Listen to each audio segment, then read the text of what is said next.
Adam, do you need any more time for setup, or you good? I am good. We are rolling. Dandy. All right.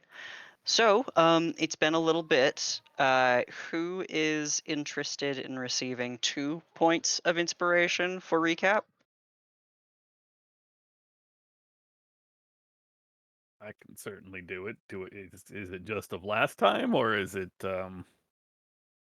I think we would be okay if we did last time, but if we want to like, if maybe now is a good time to kind of do a little bit of a uh wagon circle and kind of figure out where if there's any pieces that you guys need to talk about or need a recap of current events, upcoming events.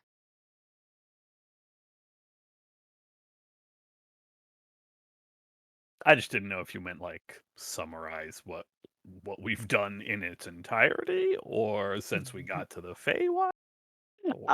Mostly I think we can recap the stuff that we need to know to proceed, which would be, I think pretty much what's happened since you've entered the Fae is Well, it all started when Haza got turned to stone. The mean, Luskan sewers. It does sort of start with Haza. So, we are in the Feywild. We have come here inadvertently, actually. Well, unintentionally, I suppose, in an effort to get out of Ulrith. The teleportation circle that Haza created actually took us to Astrazalion, where we met with Chandria, and we're basically told, hey, there is a Feather Knight, who we know to be a group that works for the Prince of Frost, or works with the Prince of Frost. I don't know about 4. There's a Feather Knight who has issued a challenge for the duel to get it going early. The duel that takes place between the Bearer of Midsummer and the Bearer of Midwinter. That is a very traditional ritual combat that goes back some time.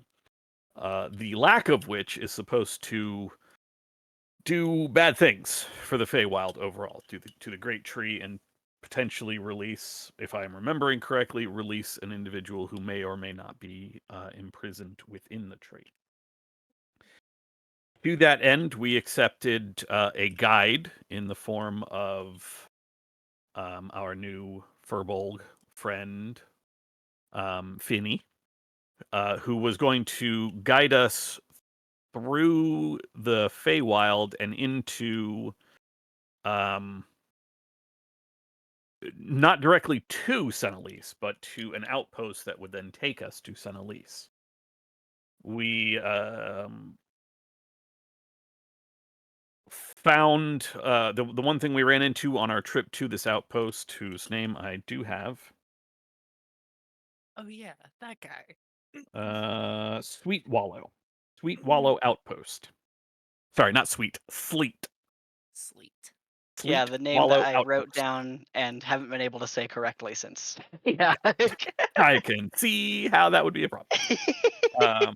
Sleet Wallow Outpost. On our trip there, we ran into the aftermath of a battle between a Fomorian and presumably some Elven / Fey / Eladrin defenders of the Feywild, who had brought down the Fomorian, but not before it had uprooted a Dryad's tree in an attempt to defend itself.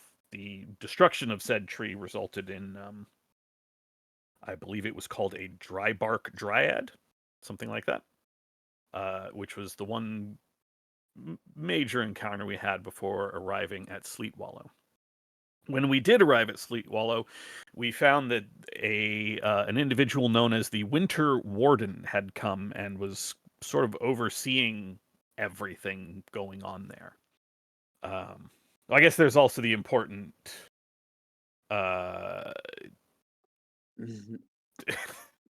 there is the important encounter we had, not important in its own right, where we freed some Yuts and then almost certainly killed him, sending him back to the material realm. He's not important. I want to say his name was Gary, but it was Benson. Benson. Benson's fine. Gary was some other NPC from potentially some other game. Benson's Gary is Inks's father. That's where Stepdad. Gary's from. Yeah, Gary. That's right. Stepfather, apology. Yeah, Gary rules. We Yeah, love that's Gary. true. We do like Gary. Yeah, we love Um, Gary. Well, In- we is a in- loose term. In releasing Benson from the curse that he had gotten from Beverly the Satyr, we had run afoul, which we ended up admitting to the. I say we didn't do shit, which Haza admitted to the Winter Warden, who was just sort of like, "Yeah, cool, you admitted it. Good job." And agreed to offer us an escort to Senelise.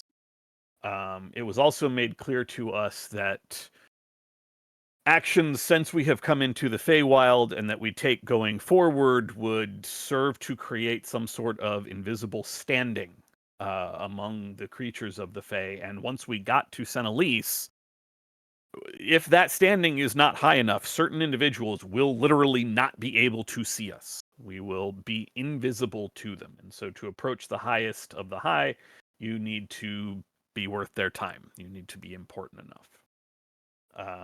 It's cold. It sucks. We are on our way to Senelise.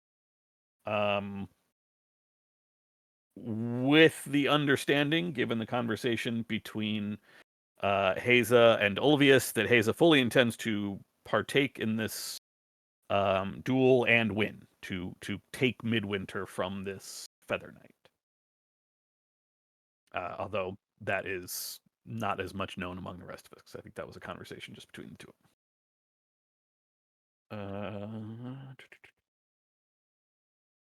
There was also an amphitheater that we just sort of walked by, left a bunch of things to starve to death, but it's the Feywild.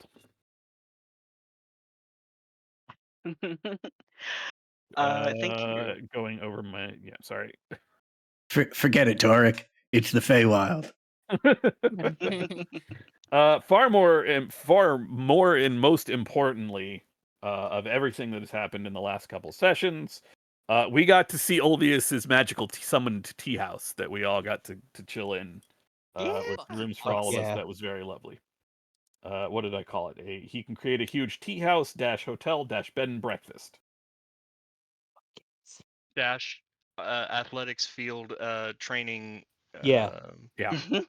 And Haza decided to see if baseball with a shot put was possible, which is, It's not. smart. That's where I was going with that. Is not smart, but you're right. It's not possible either.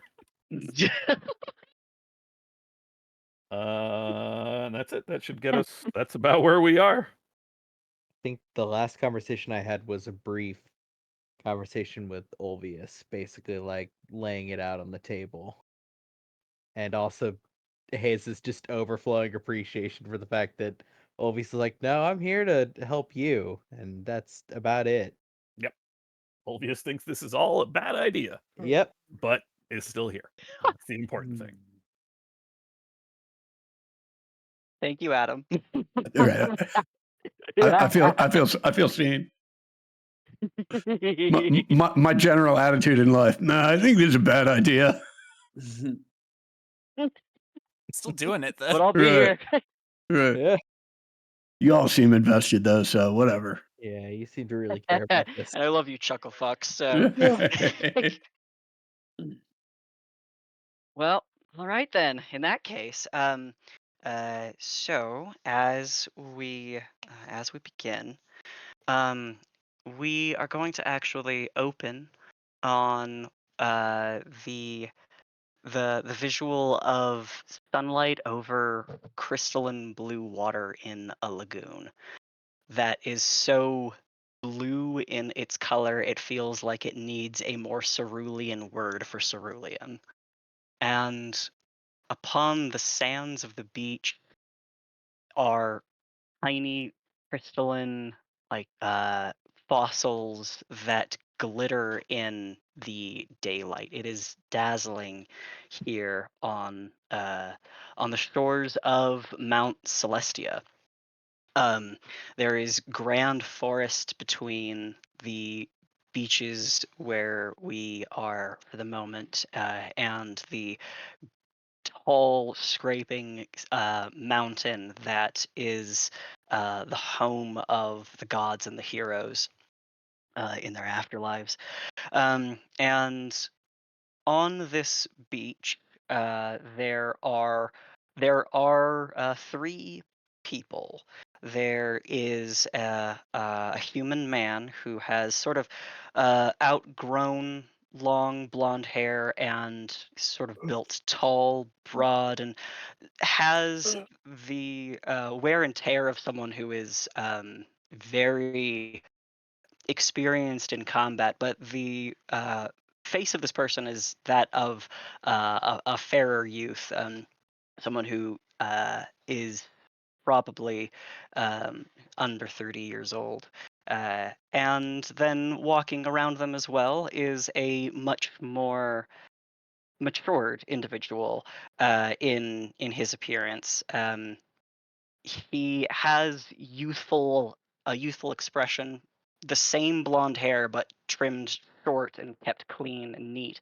Um, and the familial resemblance between these two people is very obvious. The half elf who appears to be older, um, Pete. You and your father, in the remnants of your afterlife in Celestia, you have spent decades now on these shores, not only with him, but with this third person on the beach here. Uh, a lithe and tall woman with long flowing hair whose very footsteps glitter with rainbowed sparks and turn parts of the shore to glass at her step. Your mother is not here, but that is not uncommon.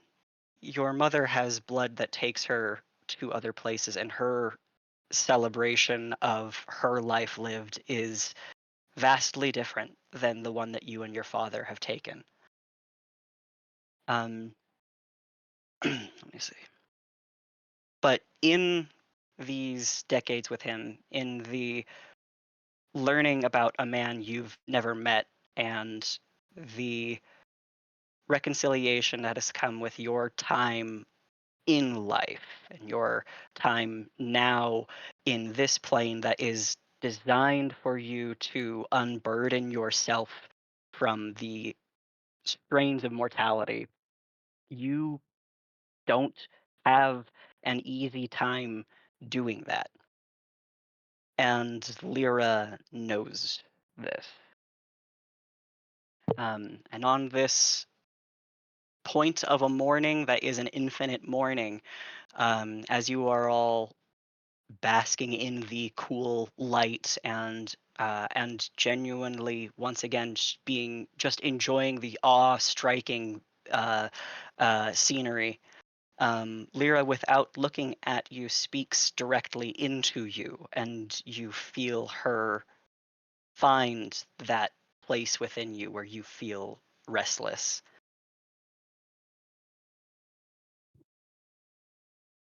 You have a lot that you have left behind. Do you miss everything that is still there?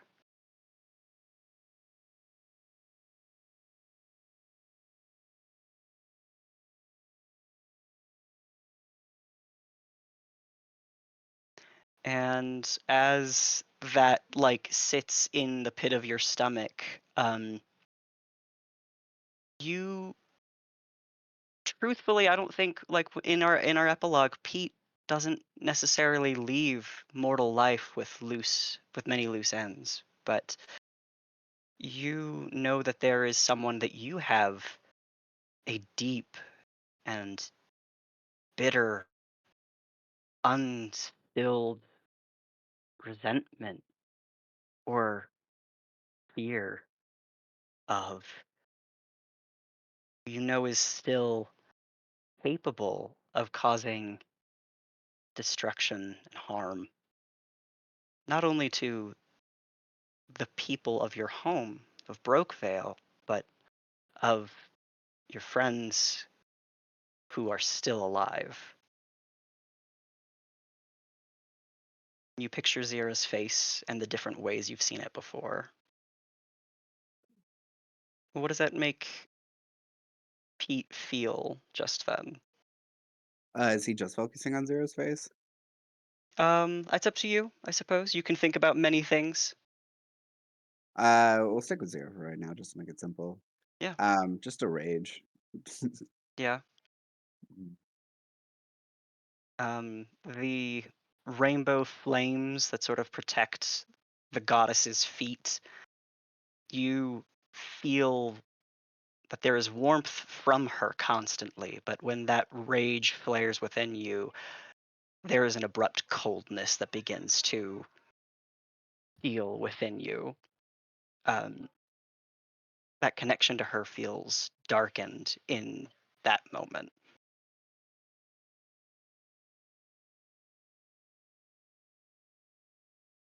Mm. What was the last question she asked me? Asked you how you missed the things you've left behind. Oh. um. Sorry, it's so weird getting back into Pete's mind.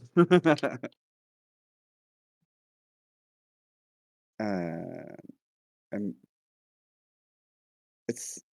It's partially a miss, but it's mostly a worry.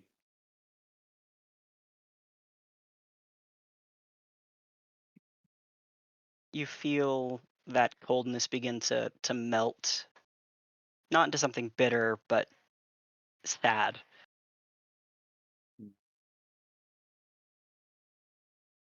How are they?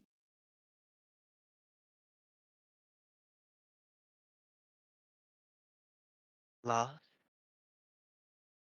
Sorry, what'd you say? Lost. Oh, okay. There is a path ahead. I and others have seen. I do not think that your time, your value to the material plane, I think may yet have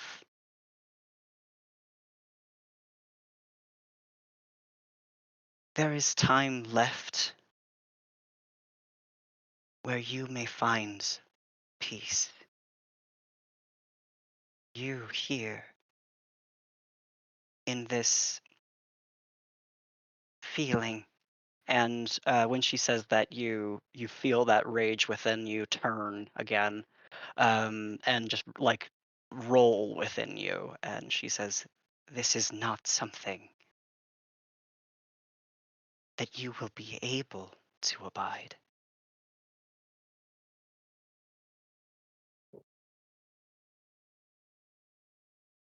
What do you mean specifically? Living within Celestia without rest, it will undo whatever I have left that connects me to you. What We am I? are Sorry, go ahead. we are joy dancers. If we do not have that within us, if we do not have within us even forgiveness and understanding for those who are shackled, I don't see the path to forgiveness. Not after what she's done.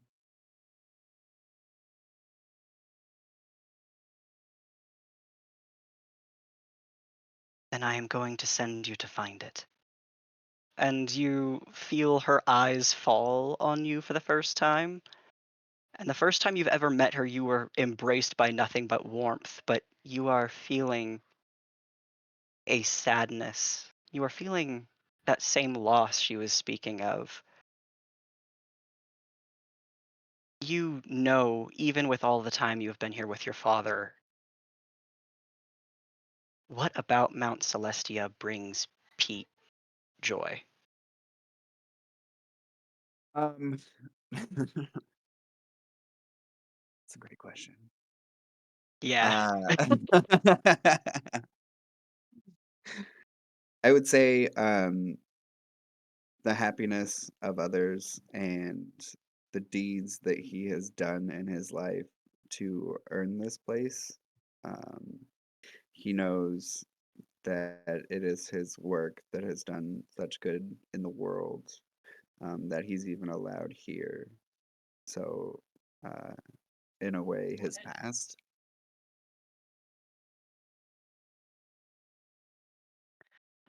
As he thinks about all of those things, the things that are worth thinking about, and the purpose of being in Celestia is really to just sit on your laurels and have a good fucking time. Um, uh, you, it's hard to deny that she has a point. Hmm. If all you are meant to do here is to ruminate on the good things you've done, isn't the one thing that is the worst thing that has really happened to you going to be something you can't forget? Well, he is stubborn.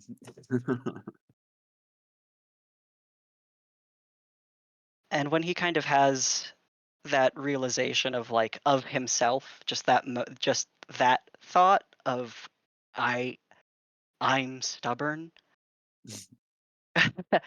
um, you turn around and see your father, and you can see that there are tears in his eyes. And he says, "My time without Fillory was truly painful. Seeing her without you, or even with you in the darkest of her hours, was worse.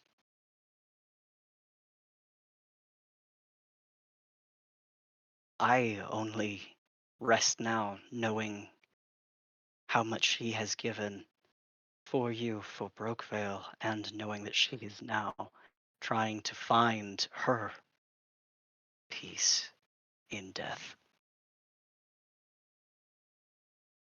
How can I have peace when she's still out there doing horrible things? How can I find peace when there's no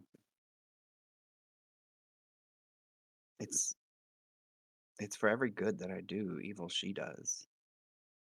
What's the what's the point if it all just comes out in a net zero?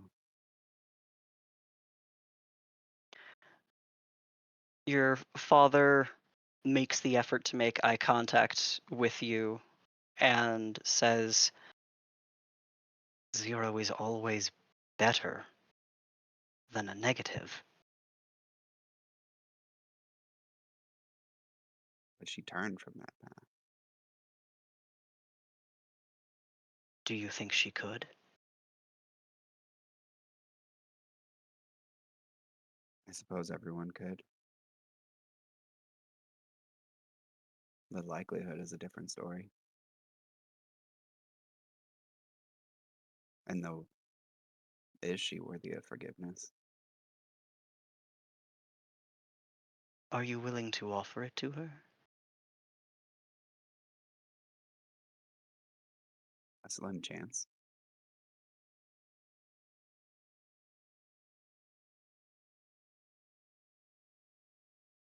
When you feel yourself coming to terms with that possibility, Lyra says, "Saint Oryx has been receiving information from odd sources, places that even I cannot see, and many divinities have no windows within.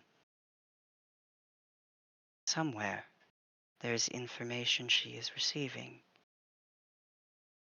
from Zira.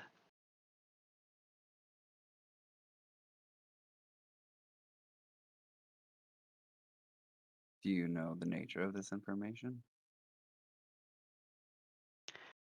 You see her smile a little bit in a very weary way, um, and she says, "I would not know if it is forgiveness she seeks, but it is at least help."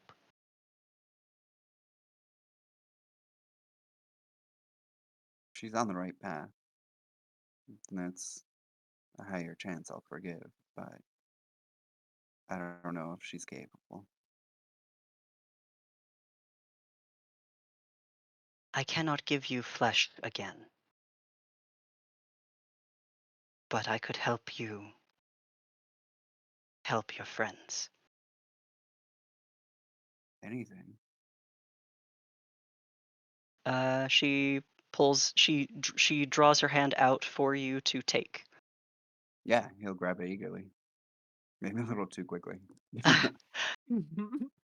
Upon contact, a familiar and not unwelcome rush of colorful flames floods up your arm and over your entire body. You are blinded in light, and you vanish. And we are going to take away from that moment and return to our scheduled game. Man, who are these people? Yeah. Sometimes I forget that Maggie wasn't in Uh-huh. day one. There's a lot going on. A tiny purpose of this is to give Maggie Is a to give Maggie vague context. context. Yeah, general concept. An operating context, at least. All right, away from the beach and back into the cold. Let's go. Can we go back to the beach? Within the Compromise cold beach. oh no, those are not fun. No, they're bad. Within the frozen and gargantuan forests of the Winter of the Fae, in Sleet Wallow Outpost, Nice.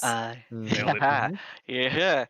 yeah, the lot of you and your guides, the Eladrinville, and I've decided he's a centaur, Beorn, are your escorts who have been assigned to you to take you through the lands of winter and bring you as close as they can, like to Senelise. They will take you there. This will require, and they tell you, traveling through the remainder of winter, passing through spring, and then Senelise is within summer. So there will be some legwork, which you already knew, a few days. And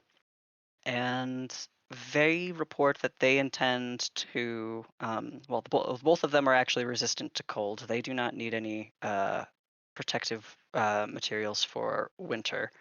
So they are prepared. I believe all of you guys have cold weather gear. I think you picked some up in Astrozalian. Is that right? That We or did. boot. Either Astrozalian or Sleet Wallow, but yes. Okay. Yeah. You guys got gear. So before you head out, is Deal there brokered anything? between Haza and Finny over buying the gear? Is there? Right. Mhm. So is there anything at this point before you head out anyone wants to state or prepare or do?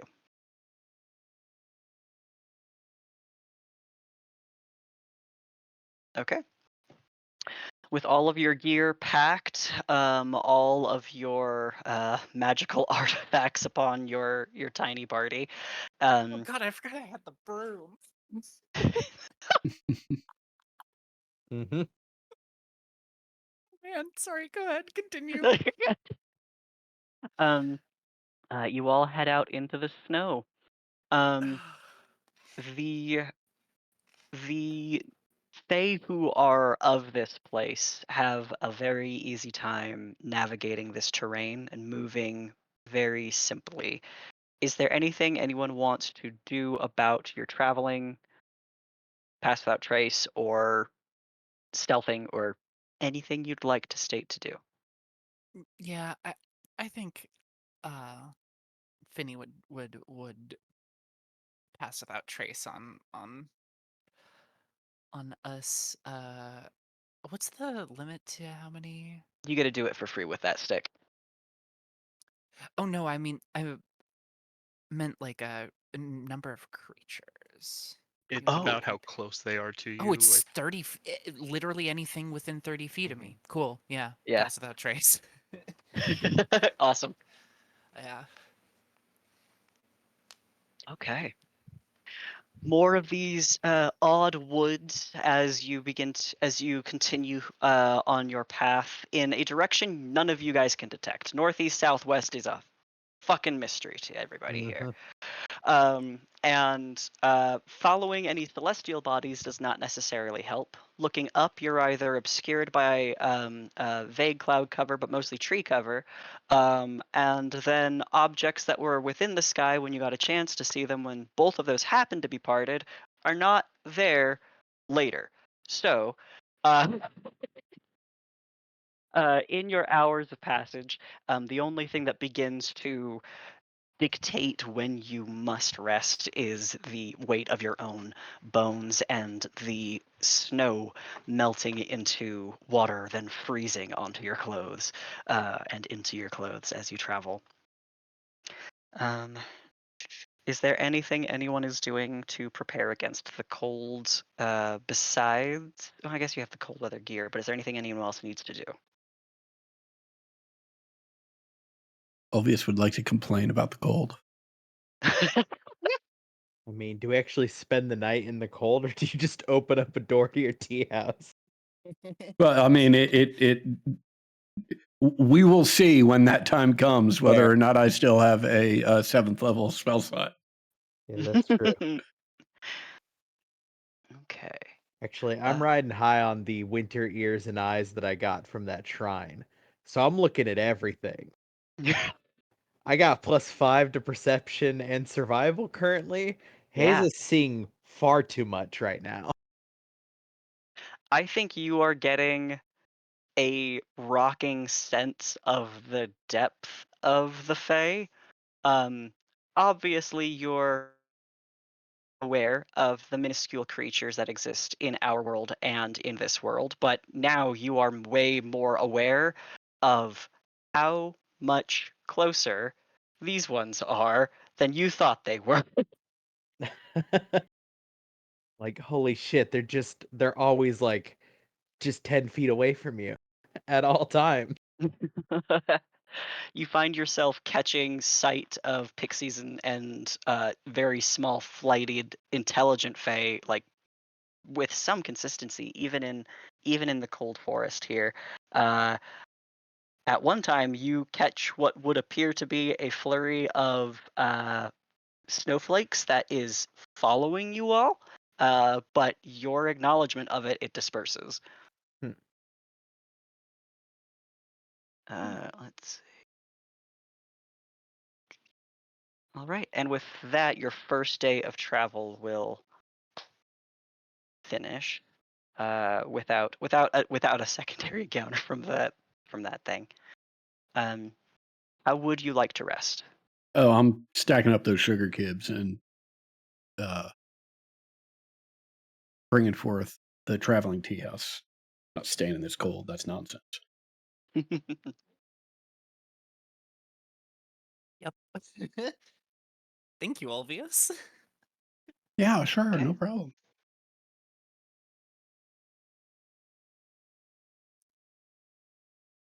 Anything anyone needs to do for the long rest?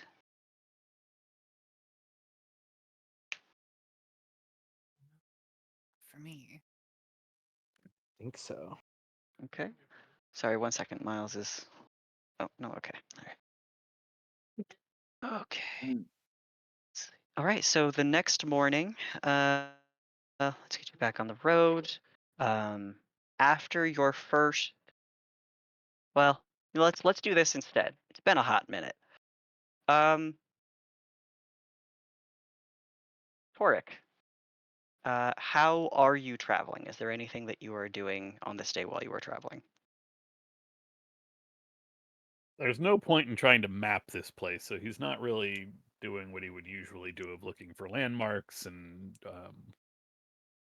taking, like a maps for or notes for a rough map or anything like that. So he is largely just riding on Pakareva, making sure to keep his eyes open and look around, but nothing really major going on. Pakareva is bluffed out against the cold. I guess whatever I have as a sleeping bag will end up being used as like a blanket under the chainmail, because that feels like Aw. that would be uncomfortable right against her. Okay. Is there any geographical features that sort of stand out to Toric as, I'm not saying he's looking at anything, but would there be anything that would kind of stand out to him as something he feels important, be it like mountain features or plants, or is he like looking for structures, He would civilization? probably look for structures, especially ruins. Mm-hmm. Mm-hmm. Not, Okay. the naturescape is, I don't want to say not important, but it's less likely to catch his attention. Gotcha. I mean, it's certainly beautiful, but it's not. You've seen a tree, you've seen a lot of trees, especially here. Not to ignore that Haza has a +5 to perception, but why don't you roll me a why don't you roll me a perception check to see if you see anything while you were traveling? Sure don't. I think, I Sure mean, don't. you definitely clock that these are the biggest trees you've ever been around in your life. I just realized what I'm really rocking right now is a +11 to survival, and I don't even know what the fuck that means for my perception of the world. Yeah, I'm trying. Like, I It's just think that if you've ever been in a car that is driving through like frozen forests and you feel like you're just kind of being overwhelmed by the entire sight of it. I'm seeing so many tracks, just so many tracks. I I think you might also be having like, how does Haza feel about like this place is in a fashion supposed to be home, but it is not her home? Like, how does that feel in that with what she currently is experiencing? I think the vibe probably because I've got the boots, because I'm insulated against the elements, I'm still annoyingly in touristy mode compared to the others. Like, seem to be enjoying myself, maybe. Especially knowing what's about to come. This is like the last minute of just some peace and goddamn quiet before everything gets really complicated.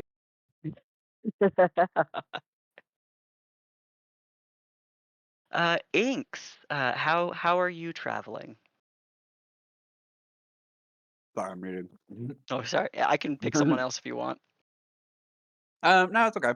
Okay. I mean, seeing how the only time she's ever been out of her town is with these people, I think she's kind of like very, I don't say touristy, but like taking in all the sights, Mhm. because she doesn't think she's probably ever coming back here.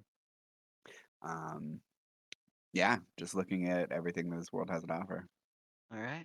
And sneezing every once in a while. Yes. Do the trees kind of like, this is kind of crazy, but she does run vertical surfaces. Is she it Any of does those Is the she trees what? look climbable?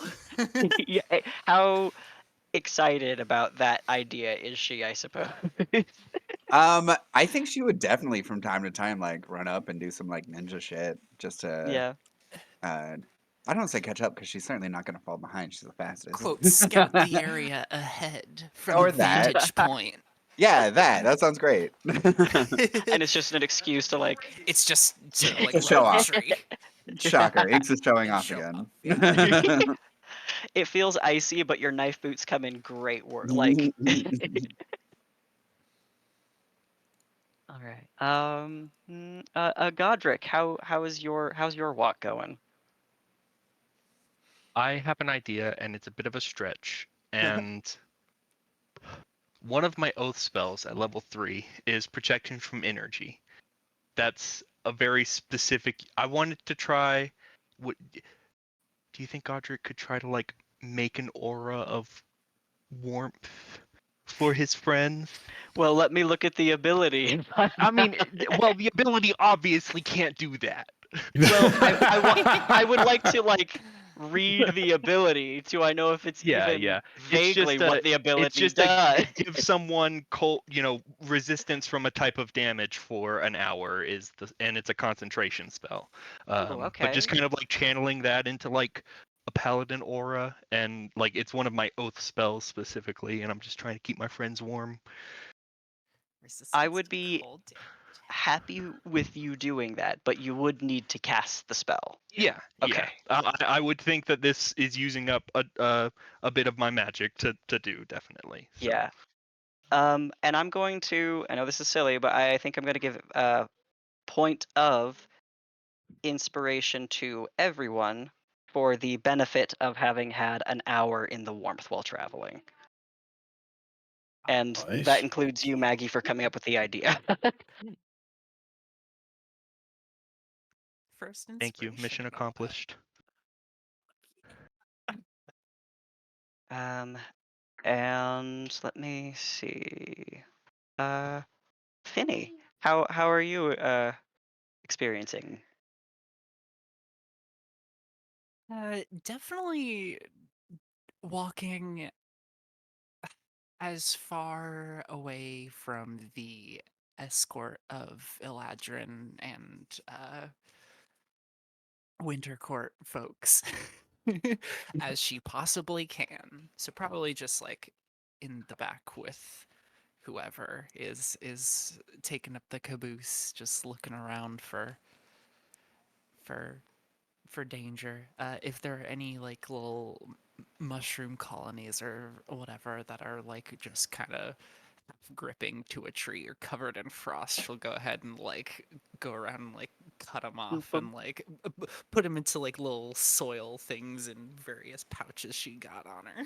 Yeah. But other than that, When you do harvest these and begin placing them as you know in safe organization and such, you feel their connection to you beginning to grow and the like joy of having found a new source of food and care, if that makes sense. yeah, she's familiar with that one. Yeah, a fungus loves to not have to work. Fungus, so does she. Okay. Let's see. And Ulvius, besides shivering, how are you doing? Ulvius is probably going through a cycle of things. It's shivering and complaining, and then feeling a little bit better because of the aura. And then going back to shivering and complaining, and then drinking tea right out of the teapot, and then making people stop because he's got to take a leak because he was been drinking tea right out of the teapot. And how many people are in the party that's escorting us? 2. 2 people. Spend a lot of time up with those 2 people, like just talking their ear off about places they've traveled and places he's traveled, and the weather and other places that have extreme weather that he knows about, and any topic that he can think of while he tries to figure out if either of them have anything that he's interested in stealing. Okay. He's not going to try and steal anything. He's just looking right now. He's doing a little window shopping. Yeah. I think that this is definitely a charisma-based roll. Mhm. I will let you decide if you feel like that is persuasion or deception. It feels equal to me. Uh, Did I say perception? Persuasion? Deception? yeah. Yeah. I mean, given those choices, I will persuade them that I am genuinely interested in what I'm talking about and not have no ulterior motives whatsoever. Yeah. Or maybe I won't. Okay. Let me look at their wisdom scores. The centaur Mm. Bayorn does appear to sort of buy into what you are doing. Well, he's not onto you for Mhm. sure. You can see that he does have a +1 longbow, and he does wear silvered horseshoes for, as he states, like the explicit purpose of like fighting creatures in the woods that are weak to silver. And also, he'd probably codify that you can't really get iron out here. So Mhm. Cool. the Eladrin, however, keeps her cards close to her chest. Mhm. Fair enough. Yeah, this just occurred to me. I'm sure it's unrelated. I'll probably, while traveling, spend a fair amount of time staying close to Bayorn because he probably makes pretty good shield against the wind. Oh. All right. I got everybody, didn't I? Yes. Okay. Be fucking embarrassing if I just said yes and I hadn't. Oh. Because you have an escort, you guys have the benefit of not having to do as many survival checks and such. But I would like perception checks from everyone right now.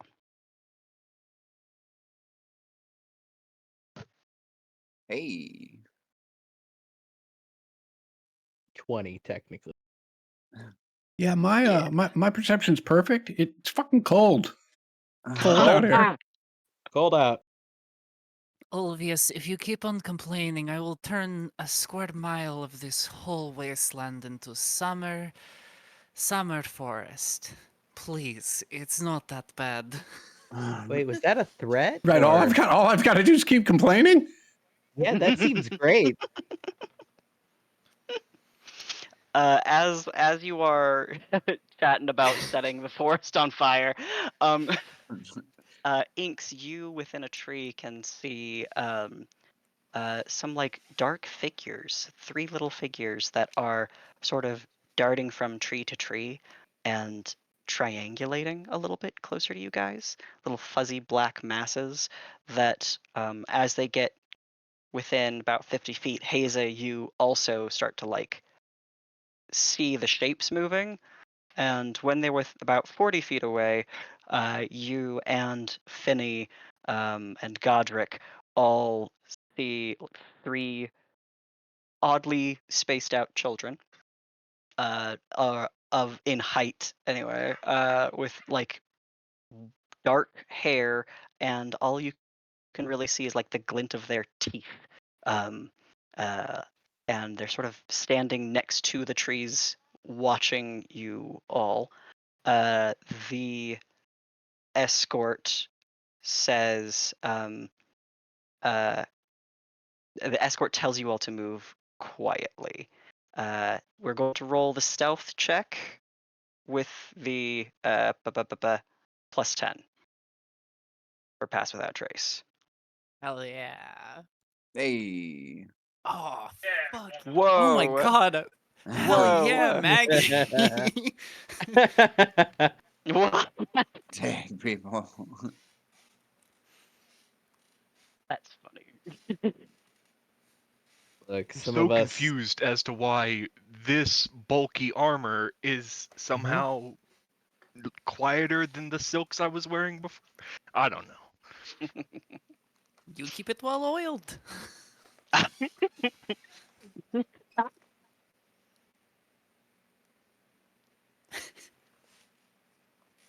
Ulvius 16, Haza 15, right? Yep. Yeah. Okay. Okay. Thank you, Ted. Yeah, there's some incredible rolls. Okay, so running the average, all of you. Those of you who have spotted these toothy children, watch them stay where they are as you all sort of like hunker down, try to move slowly, and pull tighter together. You're maybe 40 some feet away when the flurries of snow sort of pick up in a way, burying your tracks and obfuscating you visibly. You move through this clearing, and inks from the tree, you can see those three figures are still standing, sort of waiting. It looks like you guys sort of walked through an ambush spot and were and passed the skill check. Nice. Yep. Okay. Inks, why don't you make me one more perception check as you guys are creeping Oh, away. goody. Oh. Haza, I'll let you roll one as well.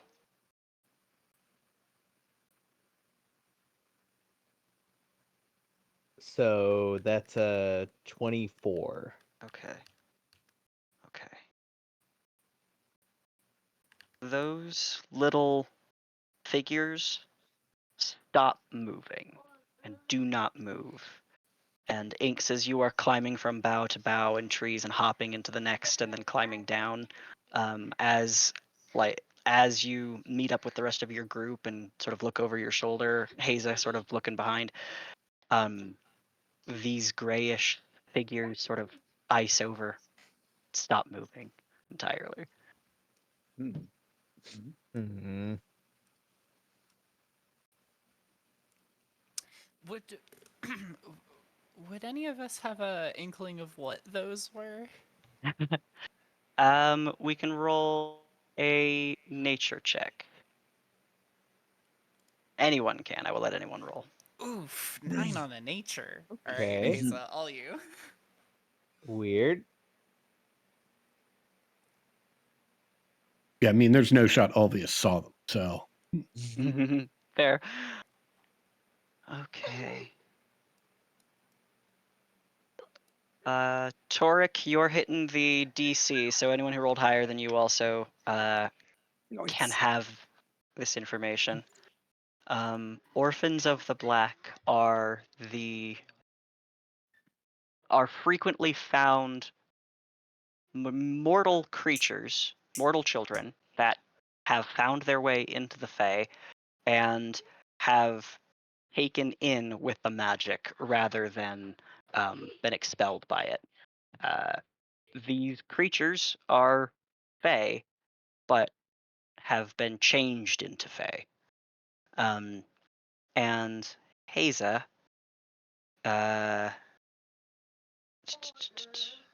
you happen to know that most of the time, most orphans of the Black are the offspring that a changeling has replaced.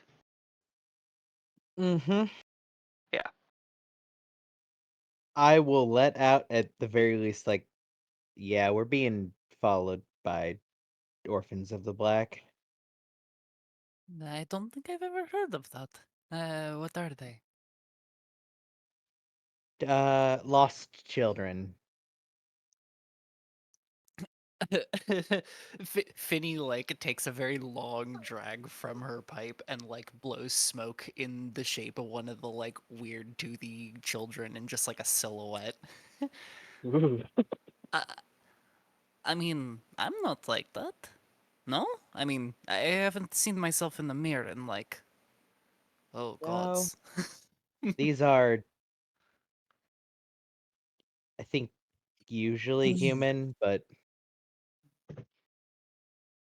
Ah, the giant blood again. She like pounds her chest. I don't know why they didn't follow us any further.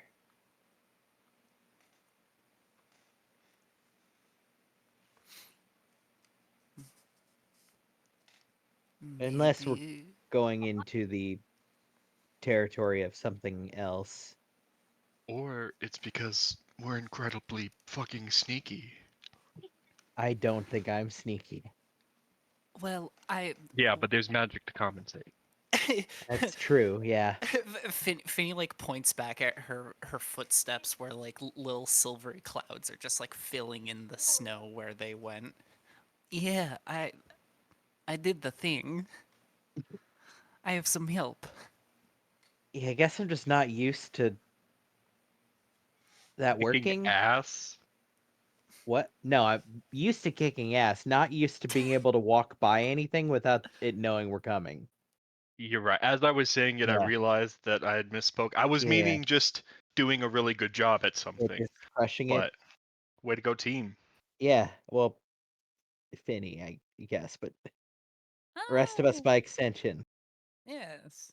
Assuming we're not walking into the territory of something bigger and worse. Well, I mean, Always doing they- that, buddy. Yeah, there's no doors here, so that's a good sign. Finny, you'll get that eventually. I know what I've been doors searching are, for a meadow. Haza. No, you'll get the. I Yeah, have I know you know seen a what doors door. are, but not how our relationship to doors as a group. I get how that could come off as like Yeah. misunderstanding cultural Our differences. It's like a third of all the doors we've opened have been bad. Not the door, but what's behind it. But Well, some of the in doors well, have yeah, in there's 2 that one cases. you know the one I'm talking about. Yeah, there were actually 2. One that smelled really bad, and then the other one that. Well, I guess do we count the door as the one where it made us all see each other get horrifically killed? That's the one I was thinking Yeah. of. There's another one. Yeah, I guess that's 2 doors. Finny is just looking between you two, just like Yeah. enraptured. Haza in has what a you guys are 1,000-yard talking stare, a 10,000-yard stare, just seeing something horrible. about. Well, good thing there aren't any doors out here. Mm-hmm. Might have to be careful when you get to Astrozalian or fucking Senalis. Yeah. I hear lots of doors in the city.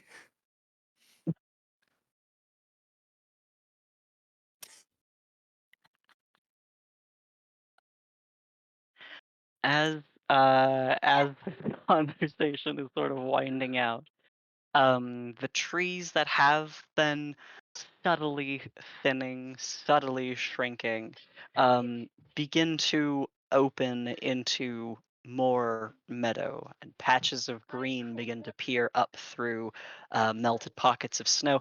And finally, you are feeling your feet touching earth instead of just permafrost.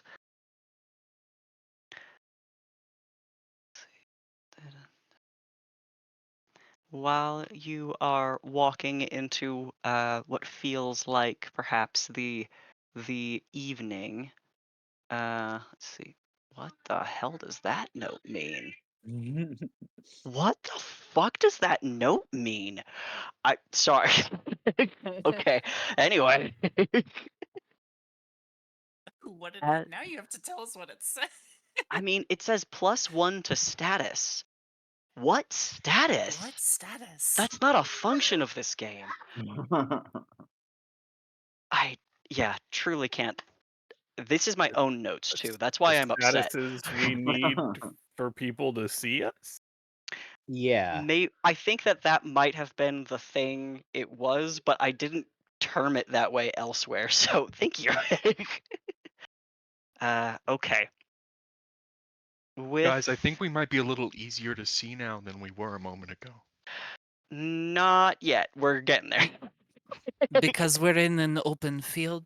Good one, Godric. In the thaw that you are beginning to pass through, you hear the sound of an animal in distress. It sounds like literally a rabbit caught in a trap. That like shriek and fear of an animal in panic.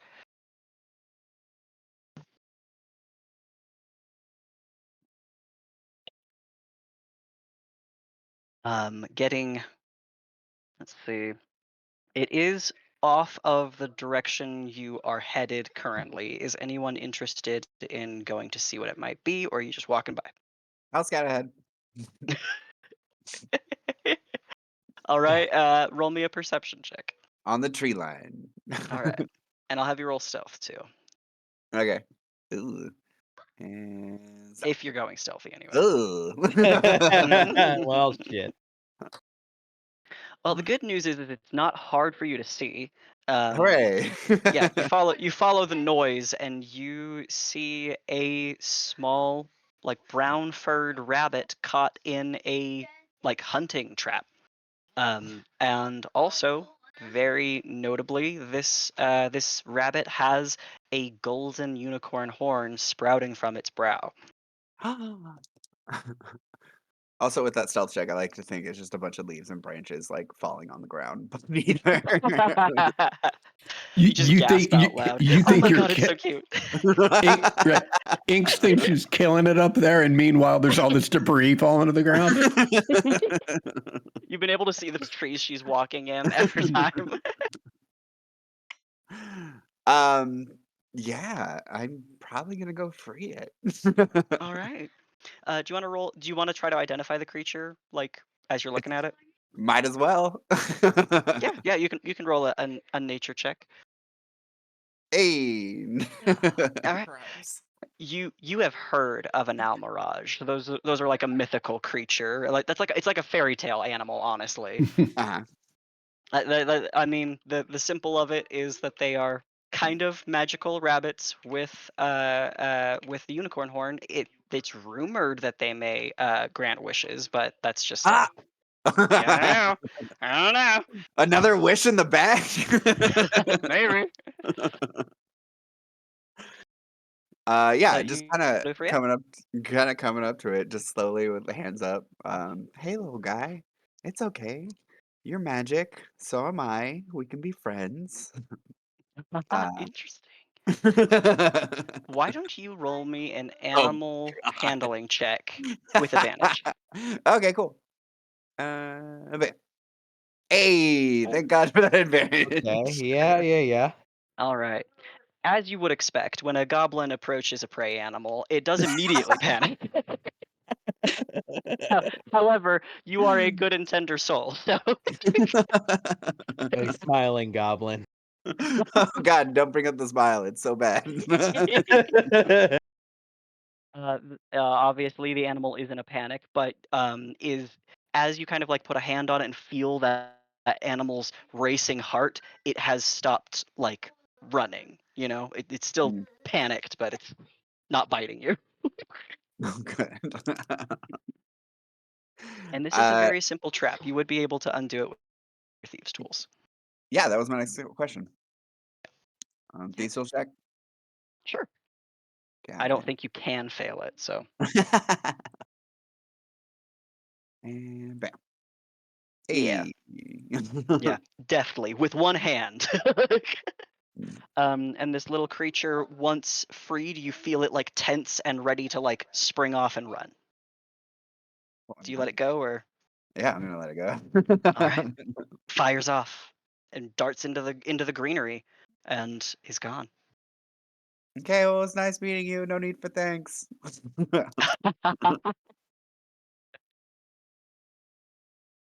All right. You go to meet back up with your friends? This is the way we're going, right? You have to like go like 20 feet back. Oh, okay. I'll just go the 20 feet back and wait for them to catch up, Okay. as I All right. always do. Yeah, everyone catches up with you momentarily. Do you tell them what um, happened? yeah. No big. It was an Almirage. I set it free. Kind of like the best person ever. You set it free, and it dragged my thumb across my throat. Oh God, God, no! Oh, It was no, in a sorry. trap. I let it out of the trap. Oh, It ran gotcha. away. I don't know if they can grant wishes, but it certainly didn't grant mine. That you know of. Have a little more optimism. Uh, did we not learn from the dancing guy? That was probably someone's dinner, was it not? Possibly. Finny, Horrifically. I know we haven't known each other all that long, but learning's not really our strongest suit. Well, Specifically inks. I didn't say any names. It tilts my head a little bit towards Inks. didn't get eaten. I count that as a win. Yeah, we put that in the win column. Anyone willing to Usu- eat an adorable creature like that should go hungry. Well, no, you didn't get eaten. Oh, well, I Yeah. stand by what I said. Like you did by the boar on the wall and the frog and the Okay. Can we let Finny make her own judgments about me? Mm-hmm. Huh? Was someone talking to me? Nope. Yeah, you'll see. It's only a matter of time. As you are walking nearly to the point of your to the eventide, I suppose, starting to feel the tiring of the day creep upon you. The trees have turned from alpine into flowering, smaller green trees. Let's see.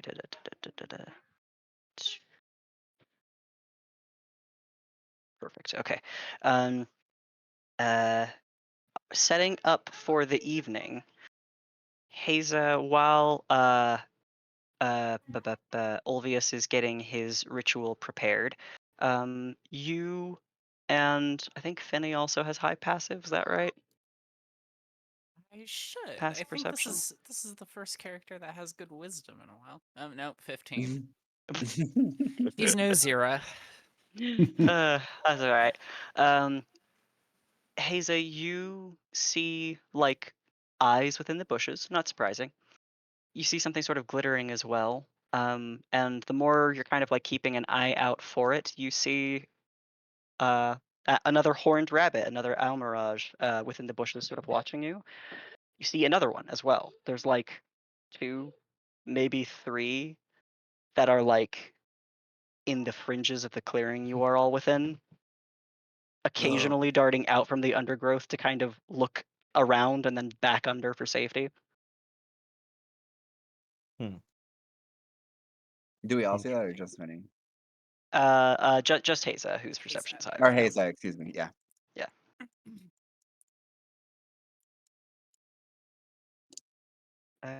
Okay. You can all take your long rest. Anything else anyone wants to do for the night?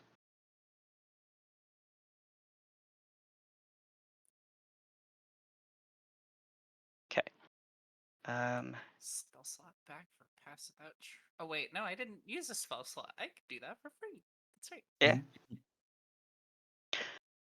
In the morning, upon leaving the tea house, there is a line of 5 Almirage who are standing like at attention right outside of the invisible door. Okay, either I did really good or really bad. Uh, do you want to? Wait, hold on. Can I speak with animals? Can Oh, You can? Furbolg can, although it's not really speaking. Animals can it's not understand really you. speaking. I get the sense of for what I'm saying, and I can kind of get the sense back. The little nose wiggles.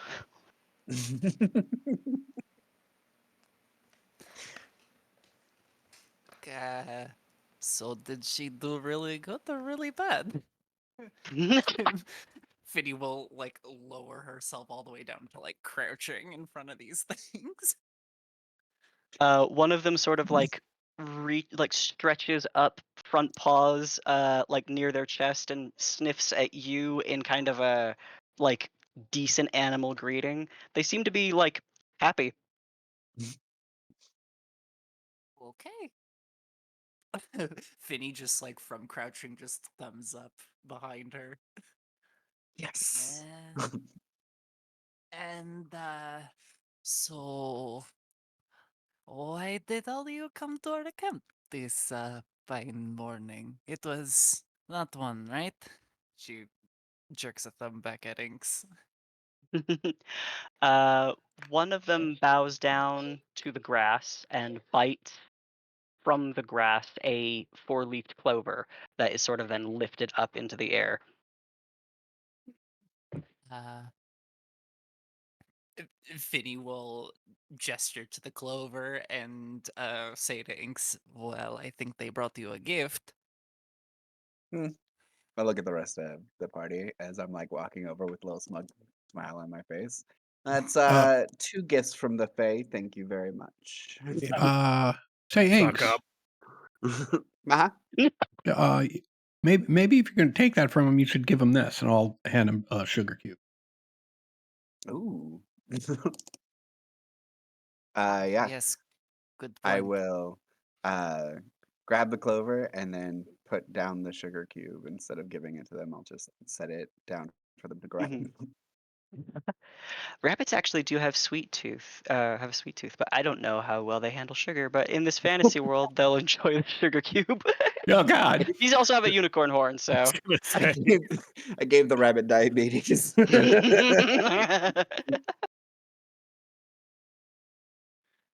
They start hopping around the little grove that you are in.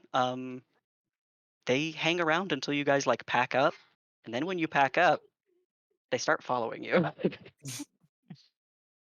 Uh, if they keep on following us, I will prepare a spell that will allow us to talk to them properly. But, wait, I can can you do two... it if it gets important. I might be able to help someone with that too. Not clear. I don't really know if it'll work, but worth a shot if it needs to be.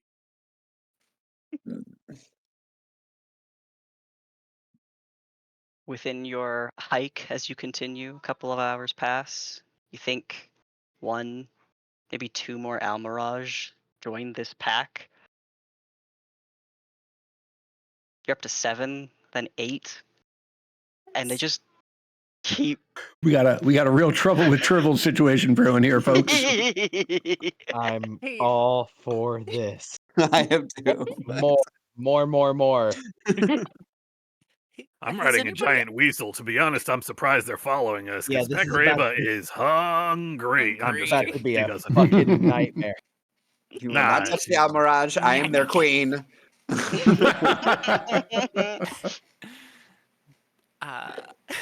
Right. Hey, Miles, Towards the end of the day, we notice Inks is no longer walking, but these Almirages have hoisted her up.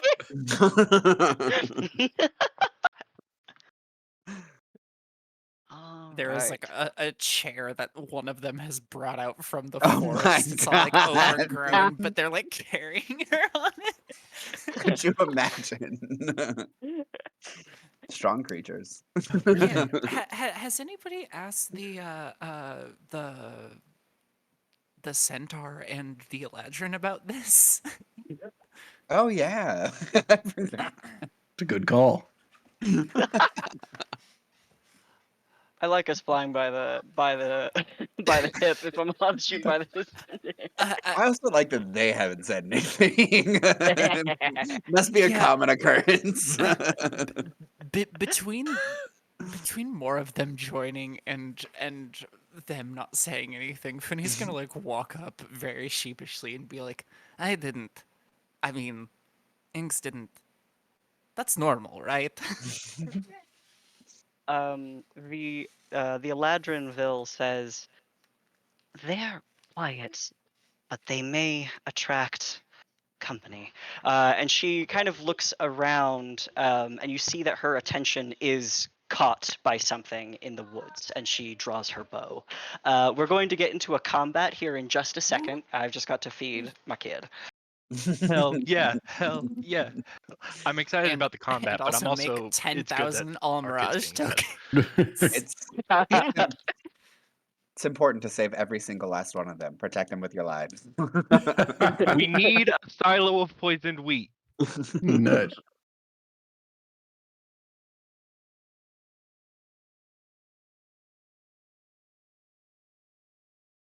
Also, One thing that I did not appreciate about the art of the Almirage until looking at it just now is that their fur is dappled like a deer. They look like deer. They're so cute. I like that he has a little beard. Yeah, He's a wise little guy.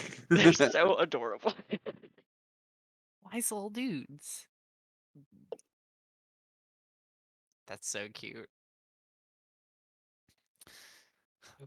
I'm back Also, in I'm my not chair. playing with I'm not playing Wisteria, Max. I'm not going to burn the forest down to clear a mile swath of it.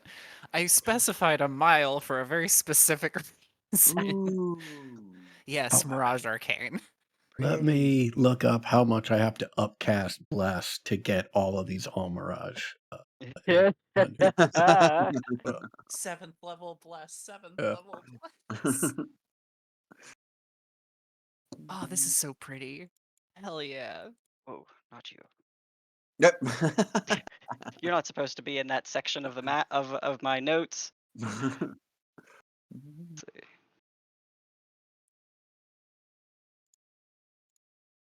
I even meant to put the your guys' tokens down 2 days ago, but okay. I Whatever you're about to say. fixed your Pekareva thing, Ted. You should be able to Thank be on you. top now. Yeah.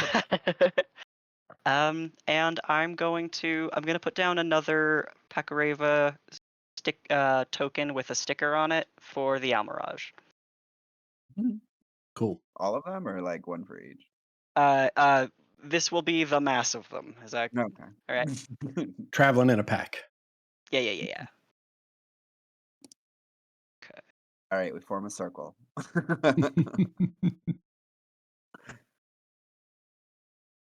Okay. Oh God, I thought that was what we were fighting. No, those are your friends. All right. As Vil draws her bow and Finny, your attention is taken in the direction that she is leading. I should probably arrange this map, you people on the map, so that makes more sense. You see what is certainly a quadrupedal animal stalking through the woods in your direction, and from either side of the route you are all taking. Oh, come on. No. No. There you go. All right, now we can roll initiative. Now that I've got everything on the map. God.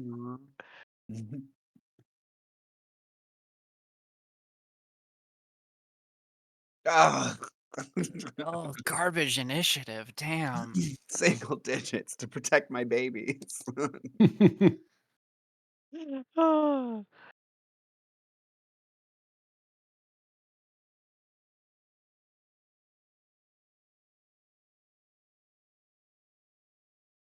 Hey. I just realized I've done so much work in building this game recently, and I don't think that I went and did the service to myself of marking to whisper all of the rolls for all of the monsters that I made. That's always the worst. It's made worse by the fact that I have to take the time to check it every time. Mhm. Okay. All right. So, Toric, you are aware that your guide has been moved to the alert. There's no surprise as a result. There are animals in the undergrowth that are approaching. You do not have a clear idea of what they are, but you've got a pretty good idea of their mass. You can target any of them. Will spend half my movement to hop off of Pakareva. All right, girl, guard. And I'm going to then scurry off to the side a little bit. The other half of my movement. And then just take a shot at the closest shape. Sure. Where is it? Musket. Blam!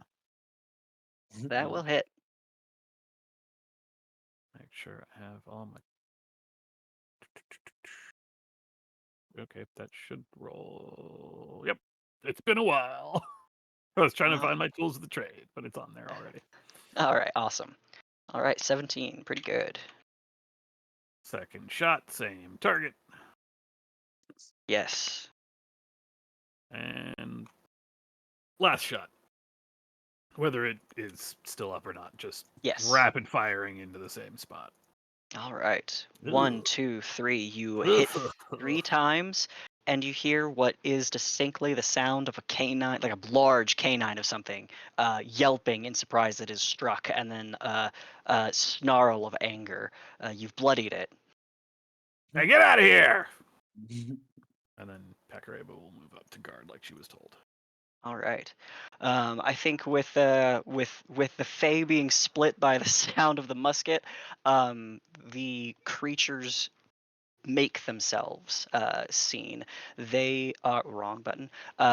They are certainly quadrupedal. They are hounds, dog-like animals with red eyes and sort of curious pelt patterns that reminds you very much of some of the tattoos that Eladrin bear. Some of these creatures are collared, even with beautifully studded metal-plated armor, it looks like, and bejeweled as well. These are possibly owned beasts. They are hunting in a pack. That's not good. Asa, you are next. Okay. So I could see the one that Torque shot, right? I think at this point, like, all of them have broken underbrush, so you can see all of them fine. Their surprise has been shattered, so they're just jumping. Okay. Yeah, I'm just going to throw 3 Eldritch Blasts at that one. Okay. Hit. Okay. Oh, it's not 5 Necron. Okay. It's just 10 force. Yep. Turn it off. Second. Another hit. 6. Still up. That'll hit. There you go. That one looks beat to shit, but that also just got hit very hard. Yes. Overwhelming violence. Okay. Mm-hmm. Mm-hmm. Anything else for your turn? Any movement? Nope. Okay. All right. These two break from the tree line and jump. Let's see. Yeah. They move incredibly fast, and almost seem to melt through spectrally through some of the underbrush. Their paws barely make contact with dirt as they propel themselves into Vil and Finny, actually.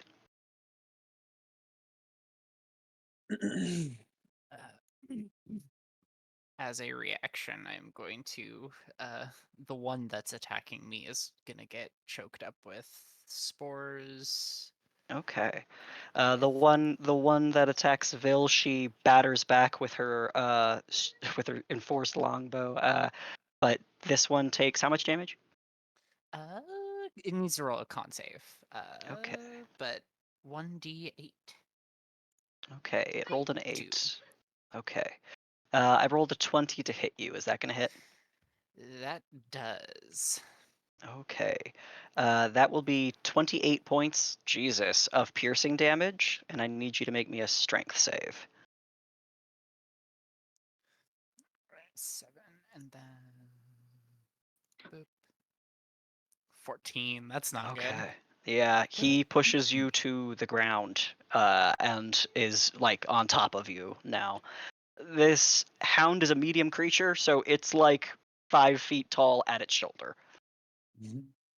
Yeah, I do count as a bigger size class creature. Yeah, as far as like carrying goes. Oh, carry capacity, yeah. Yeah.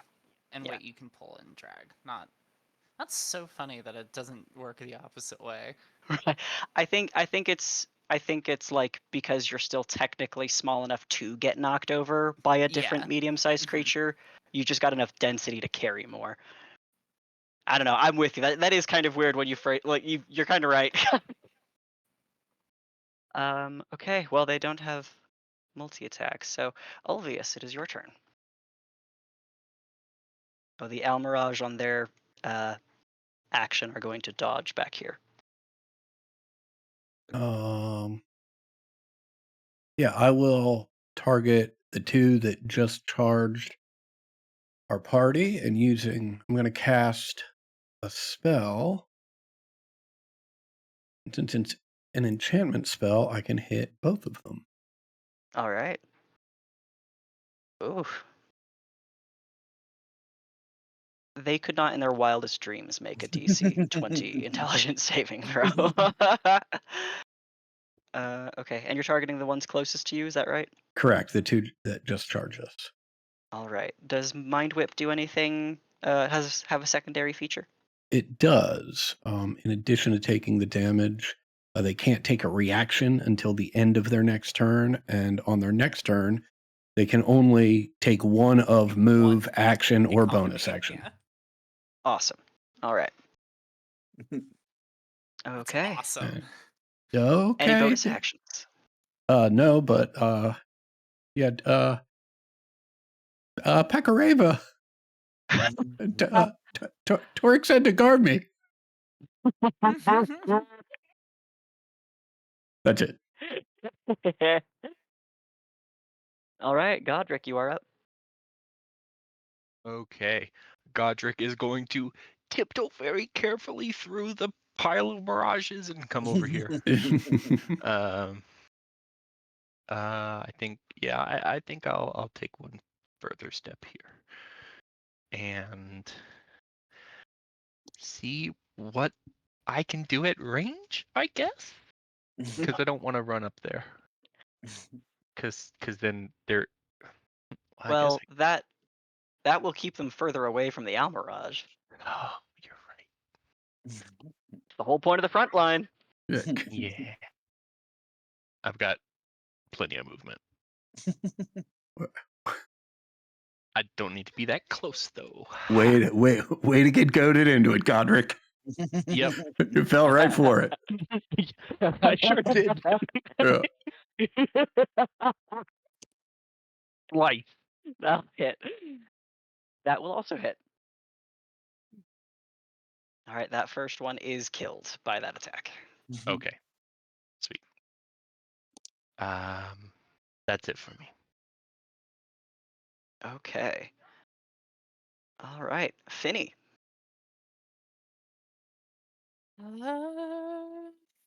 I am going to make my spores angry, I think.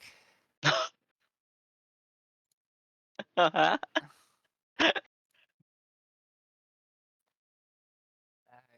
I'm just going to use my action, hence the red aura. I'm going to use my action to use the symbiotic entity. Sorry, there are so many with similar.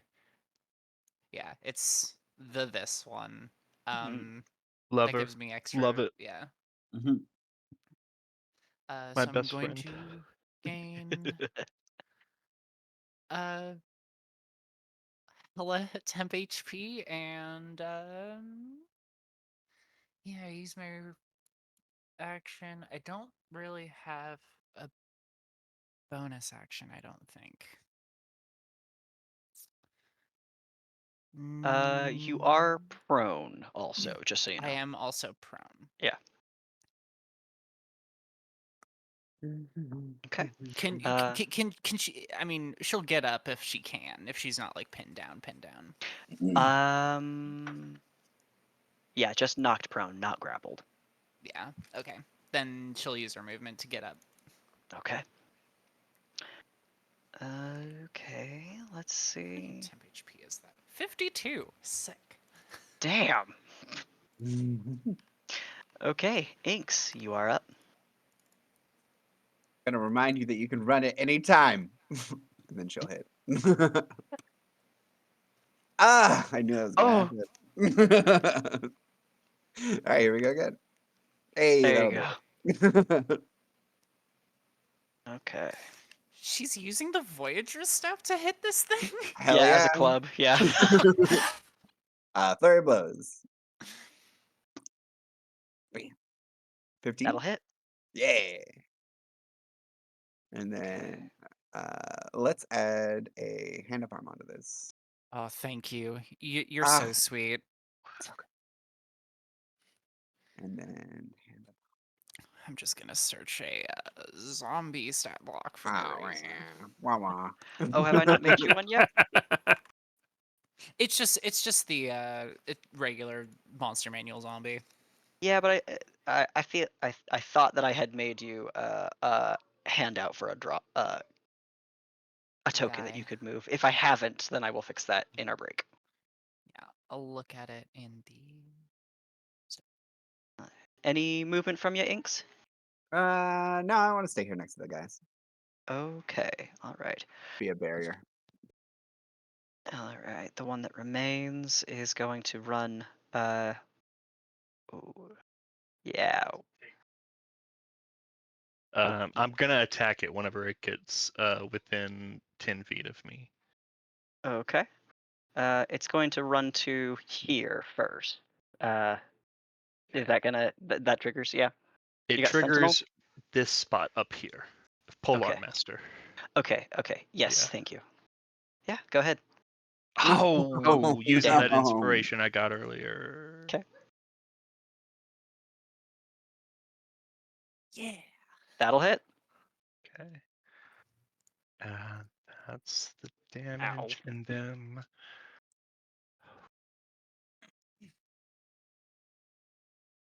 I have both Sentinel and Polon Master, so he's locked now. So he stops. Yep. Yeah. Okay. All right. Then he is from here going to use his shadow call. Let's see. Oh, cool. Because this is such a mild effect, there's no save. This just happens. He uses his action to bark, and it ripples the air that is so dense with magic motes. You are flung just 5 feet backwards. Nice. Yeah. Okay. The Eladrin, now with her longbow basically useless, attacks with the longsword that she has after discarding the bow. And slices pretty hard into that dog in front of her. And I'll just make the centaur kind of operate on that same turn. All right. while those two are in combat, Toric, your turn.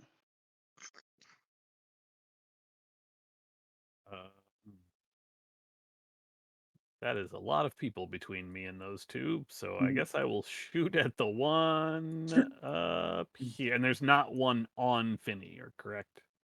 Making Not sure I understand that. currently, but this one is in combat with her. Yeah. Okay. Oh shoot! No, I can do it. Godric's got that one then. Gotta make sure. I'll move down This there. one and So, me are about to tango. so I can line up shots on this one.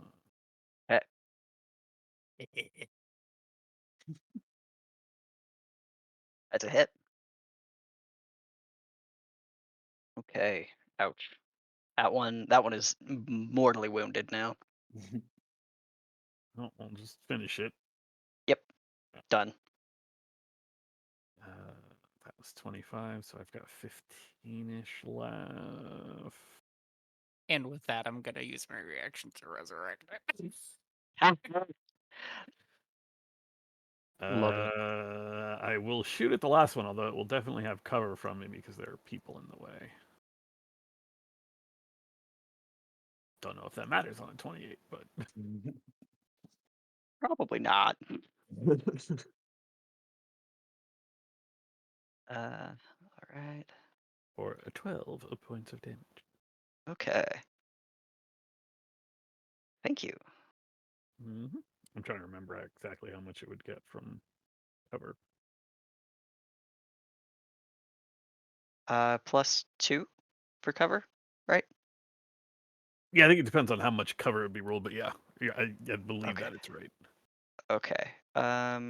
So How much cover you would rule it since you are the DM. so where are you again? Sorry, I'm trying to build a zombie for Vi as well. What's going on? Just back there? You're just ducking? Yeah, I'm back there. That is all my movement to get back there. Yeah, even with 3/4 cover, it would only be +5 to its AC. Okay. So, Yeah, we'll I don't give you think it has like a 23 right there. yeah, you're fine. He's dead. Okay, so we've just got this guy and Godric's tango partner. Okay, and you're good, Ted? You're good? Yeah, that's everything for me. Okay. Haza, you are up. Okay, I will round the corner and swing my sword at this one here. All right. I'm gonna make it fire as I swing, Okay. and Okay. That'll hit. Okay. 13. That will also hit. Okay. and that's it. Okay. That one is also in a bad way. And on his turn, will attempt retaliation. Mhm. A 21 to hit, Haza? Yep. Okay. That'll be 32 points of piercing and a strength save against prone. Okay.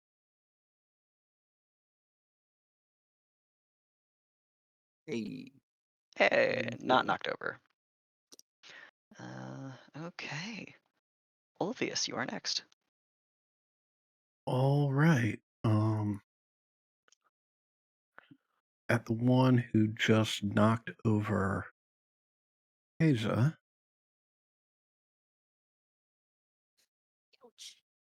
Yeesh. Okay, let's see. Why am I rolling? They can't make it. Like, 14 damage. And that special kind of stun.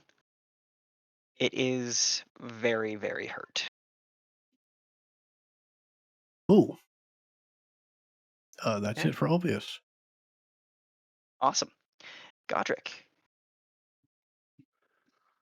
I will step up and I'm going to use a Thunderous Smite.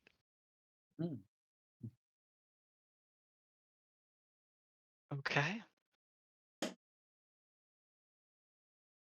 That'll hit. It's pushed 10 feet away from me and knocked prone. Strength save. Oh yeah, save first. Oh, yeah. Thunderous Smite, buddy. Ah, it's a 2. Okay, All so what right, was now run back into my. So yeah, it takes 14, 15, 16, 21, 28. Unless he's resistant to something. First, so there's the 7 points of thunder damage. Oh yeah, not the 5. Yeah. okay, sorry. okay, all right. No, So, you're good. I just 20. wanted to make sure I was Thank you. understanding. Yeah, okay. And You get another attack, don't you? you get another attack. Yeah. Oh yeah, hell yeah. I mean, you have to follow up your You gotta smite run. buddy, Oh yeah. Oh, you know what? I'm not gonna do that. I'm gonna throw a javelin instead. Okay. Where are my From goddamn downtown. javelins? He is prone, so you would have disadvantage on the ranged attack. Yeah. This is that's the problem I run into with it also. Oh, but it looks cool. And I have a goal. The javelin does a d6. Oh.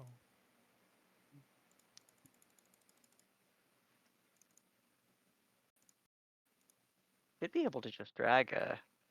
I could, but I didn't do that. So here we are. 5 plus 5 is 10, plus a roll of my this thing. So 13. Wait, does that apply to thrown weapons? It might not. Your divine The improved divine smite. Yeah. Melee weapon strikes. Okay. So yeah, no. So 10? Yeah, 10. Okay. It's- Thank you for indulging me. no problem. That's what this I'm it's also fucking gonna fantasy get ass game. like right here. Okay. All right. You good? Yeah, I'm also not mechanically, of course, because I've used up all of my economy. I'm taunting the hell out of this thing. Dog. Okay. All right. Finny, you're up. Finny's gonna break out the moon sickle and plant it right in this guy's noggin. That'll hit. Plus the D10. Oh well, then it's toast. It had 7.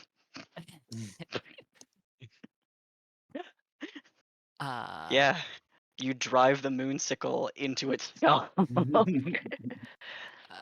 What's the movement speed? 20. All right. That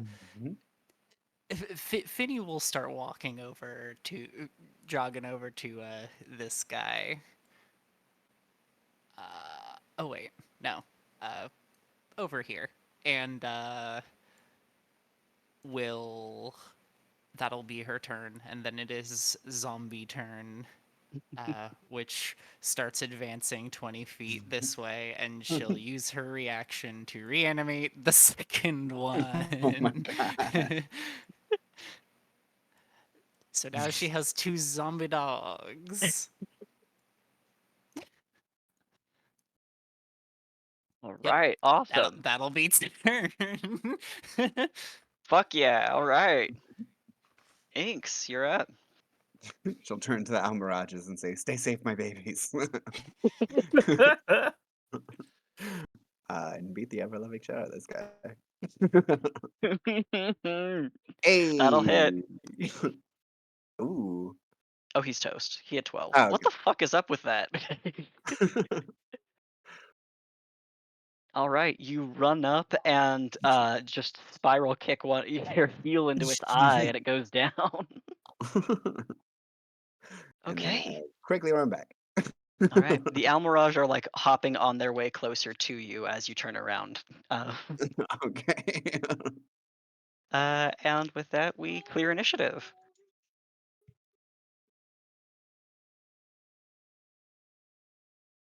Hello, With zombie Finny with a friends. couple of zombie New dogs. friends.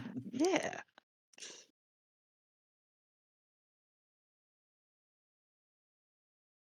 Perhaps now is a good time for the 15-minute break.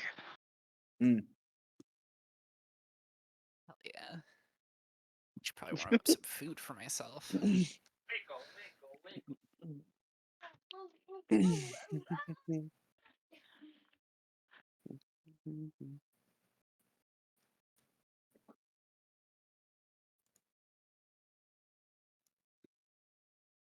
that case, I'm gonna be right back.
begun to you've begun to walk in this stretch of dawning springtime. You have, due to your small accruing clan of Almirage, have attracted the attention of some Payhounds of a kind. Um, all of which are dead, two of which are walking. What would you like to do now? When we deal with this later, those zombie dogs are going to be really hard to explain. Yeah. Are they alive or what? What do you mean? No, you killed them. Yeah. They're still dead.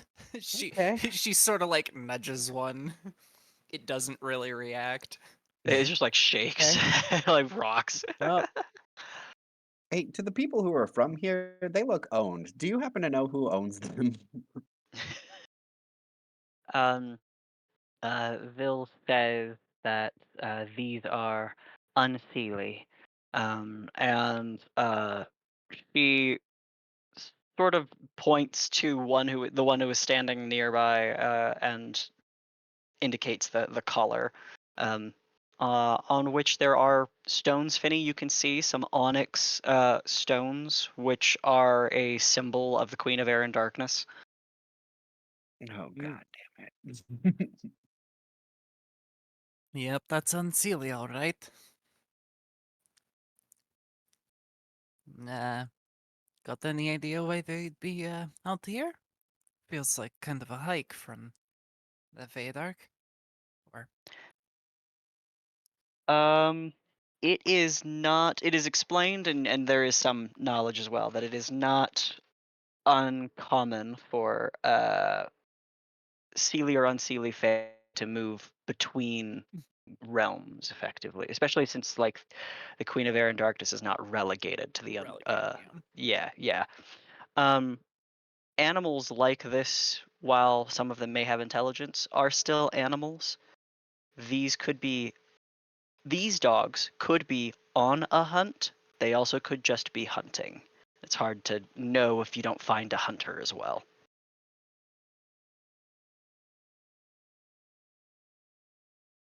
so get a move on then?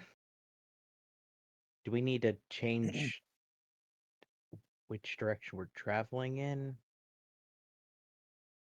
Uh, they say um, these hounds will find us if they are determined to. They know their quarry once it is given to them.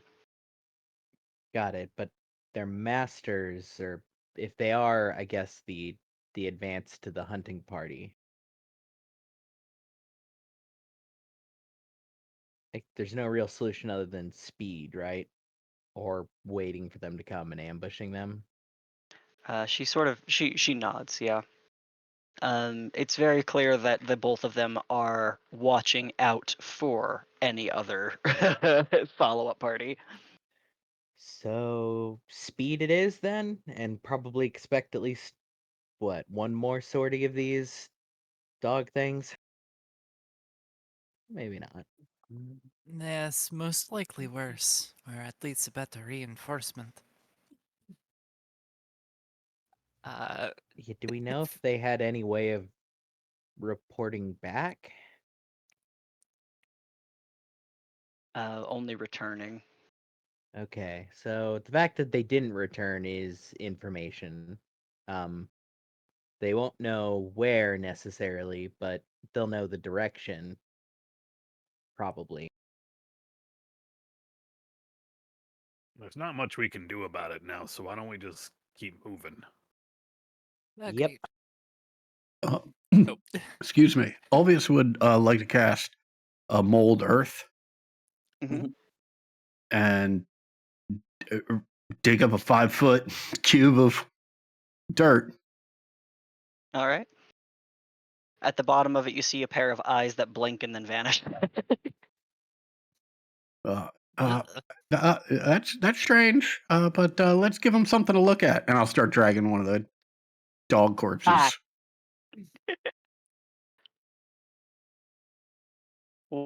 Well, while you are accomplishing this task, those of you who are else around see that you are near in proximity, per the map, to a pond that does have, it is fairly shallow, it looks very clean and clear, and a broken statue that was at one time clearly a deified shrine that has been artificially attacked, like damaged.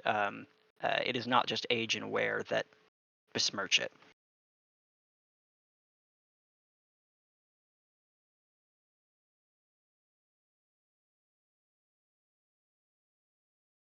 Anyone else helping Olvius? Oh yeah, for sure. Uh, Finny's at least going to unclip the collars from these two and drop it in the hole behind him. All right.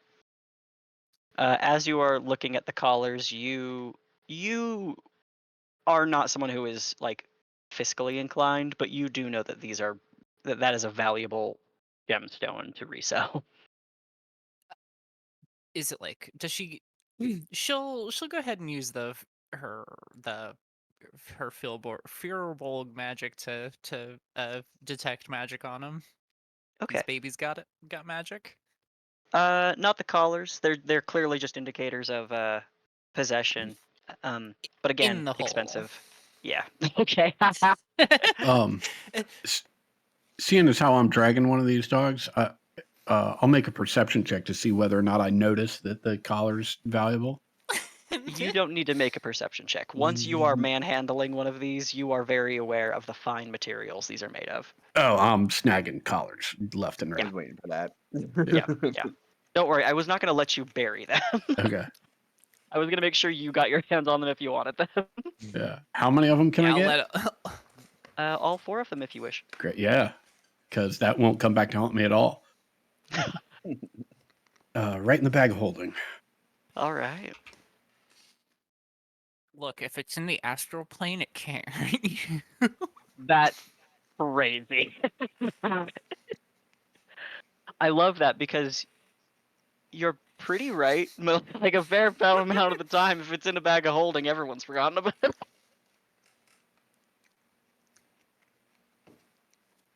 All right. Anything else you wish to do before heading out? Just in case anything else happens, I will use a 3rd level spell slot to cast Aid on myself, on Pakareva, Not me. and Oh wait, that's max HP. Never mind. on the Almaraz. There you go, Inks. Yeah. 10 extra hit points for the Almirage. Of which there are now 10. Yes. Oh, it's for the whichever one is the one that got up to Inks first.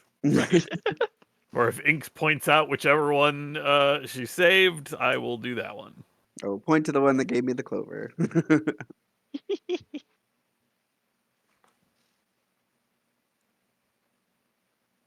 All right. Ready to keep going? Mhm. Right. Leaving the shrine behind. Changing my aura. Okay. All right. As you continue your walk, Vil says that the path that you are taking to Senelise should finish your time through spring before evening, but to be wary because summer can be surprisingly fickle, especially the directions that you'll have to traverse.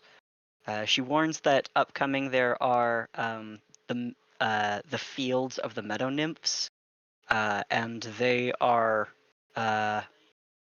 very capricious. And she remarks on the comment Finny made earlier, or she remarks to the comment Finny made earlier about setting the forest on fire, and she says to be very, very careful around the meadow nymphs. Oh no, I wasn't going to. No, I can just change the landscape. Maybe one day you'll see it. I can just. It all remains the same. I was just going to make it sunnier for Olvius. What? You thought I was going to set it on fire? These nymphs do not fear fire. And she seems scared. Okay, anything specifically to be concerned about regarding the nymphs? The spirits of our world are reflectants of natural phenomenon. One such is wildfires. Oh.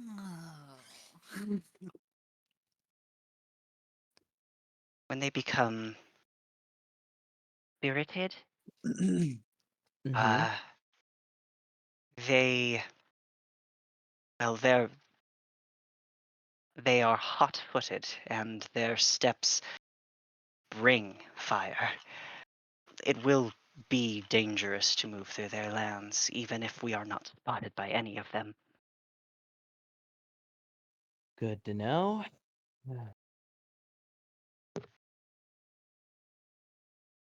Is there any way to avoid getting them spirited? Make them very sad or something? She she admits that her time amongst Summer Fae is not enough for her to have a good idea. Oh, goodness. Yes, me neither.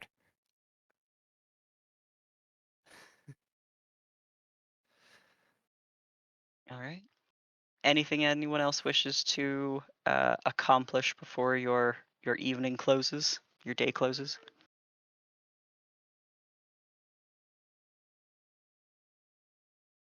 All right. As your walk does begin to slow and you begin to feel the exhaustion, the clouds above you have thinned, not even parted, but you have gone from what felt like a moldery gray to a thin, wispy, pale white through which the sky could leak its brilliant colors. But at the fringes of spring and into summer, there is hardly shadow within the sky, and the stars light during the day. The sky itself is fairly pale in its color, and the sun and moon are plainly visible. The moon does not move. It stays within place, and the stars sort of drift and spin around the moon as you see it. Um, uh, and you see the stretch of the meadows, the fields that Vil had indicated ahead of you. It is grassland, brush, all dotted with brilliant wildflowers and tiny buds that blossom as the sky sort of darkens. Sun doesn't lower, but just slowly dims. And as a summer evening falls, the flowers begin to open, giving off a faint glow, mirroring in the sky across the grass as well. Um, let's see. I need everybody to make me a charisma saving throw. Oh no. Oh wait, I don't have to. Is it a charm thing? It is a charm thing. So I'm good. hmm In theory. I'm gonna make you roll this one. Okay. hmm I don't have anything for this. Fuck. Oh boy. I'm gonna use Ooh. that Ooh. inspiration that I got earlier. hmm Oh yeah, Mm. that didn't matter. Wow. God, that sucks. All right, Maggie, can you roll for yourself Yeah, as well? using- There you go. Yeah. All right, Torek, are you rolling any inspiration? Nope. Okay. All right. I figure boy. Pakareva with a -3 to charisma saves is probably gonna wander off with me or whatever's gonna happen regardless. So You and Pekareva, as well as Finny, as the sky has darkened, and the flowers have blossomed, the very light moonlit flowers beneath you have fairly enthralled you. Um, it's not magical flowers are a thing that exist in the material plane, and night blooming flowers are as well. But these little five-pointed, almost like bellflower shaped blooms are glowing in a way that you had never really seen before, and it's making you think about even your trip here, all of the parts of the wilds that were below the surface, even in your walk. And you find yourself settling onto the grass and enjoying the view of the meadow and really unable to kind of tear yourself away from the beauty of it. So but also when Ulvius finishes his ritual for the opening of the tea house, the three of you are not compelled at all to bring yourself inside. Sounds about right. I'm just gonna camp out here tonight. Yes, I've Um, been missing the outside. It's a nice night. Is it? It's Do the you first not? warm night you're experiencing. I mean, it is livable outside at night. Finally, again. I mean, the we are moonlight, in the stars. the Feywild, so whenever we resume our travels, it'll still be night until we walk further away from this place, won't it? I mean, eh, Would I have any sense that they are under the influence of something and that's why they're staying outside? Or would I just think, Torque wants to sleep in a hole again, and yeah, Vinny's a hippie. yeah, I'll allow you, the enchanter, to make an Arcana roll. okay. I don't think anyone else has enough reason to be entirely suspicious. Hey. Jesus. I think, Ulvius, you can recognize some of the smell of some of these blossoms as herbs that you have blended with before, I think. Excellent. Uh, In that case, uh, say, like, I appreciate that, but I get nervous. Like, it seems like a dangerous place. How about if y'all come inside and spend the night in the traveling tea house? Jesus. Fighting enchantment with enchantment. it literally works. Well, of course, they have to fail the save, so. Yeah, I was gonna say I don't think this is something either of us would really. I don't know. Yeah, fuck it. Charisma Yeah, save? you kind of have to make the Wisdom save. save because you're wisdom Wisdom. save because you're being challenged Yeah. even through it. Yeah. Okay, there you go. Easy as pie. Suddenly, it doesn't seem as pleasant, and because of how these enchantments work, neither of you guys know that you're under effects of spells.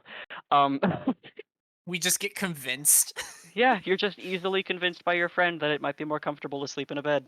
Yeah, and that he's a chicken and right, and is afraid all the time and wants you inside. Yeah, that makes sense. All right. Well, you've avoided another night encounter by making it all into the tiny hut. Thank you, Ulvius. How dare you?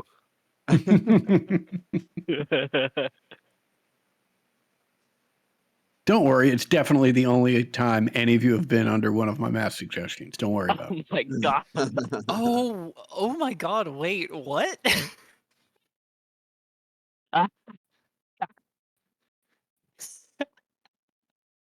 All right. Well, anything else anyone wants to cover for the evening?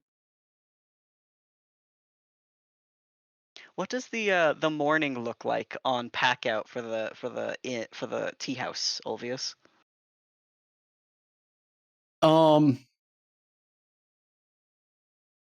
a good question. Once everyone's out, I imagine there's some incantations, a little ceremony, a special cup of tea that I pour for myself. And the doorway shrinks back down into 10 or 12 sugar cubes. And I pick those up and put them in my little pouch on my belt. Cute. Awesome. Well, thank you. Mm-hmm. Okay. Heading into the the fields of the nymphs. Let's see. Okay, yes. As you walk, you have obviously moved entirely through winter, had a good spell within spring where the weather was fairly mild, but now you're beginning to feel that steady incline that feels so reminiscent of July. And the air begins to dry around you as well. The plants that were once green now linger in more brilliant colors of sort of copper and yellow, and still full of life and blossoms, but you can feel the arid nature of this place sort of even catching in your own lungs. I need everybody to make me con saves.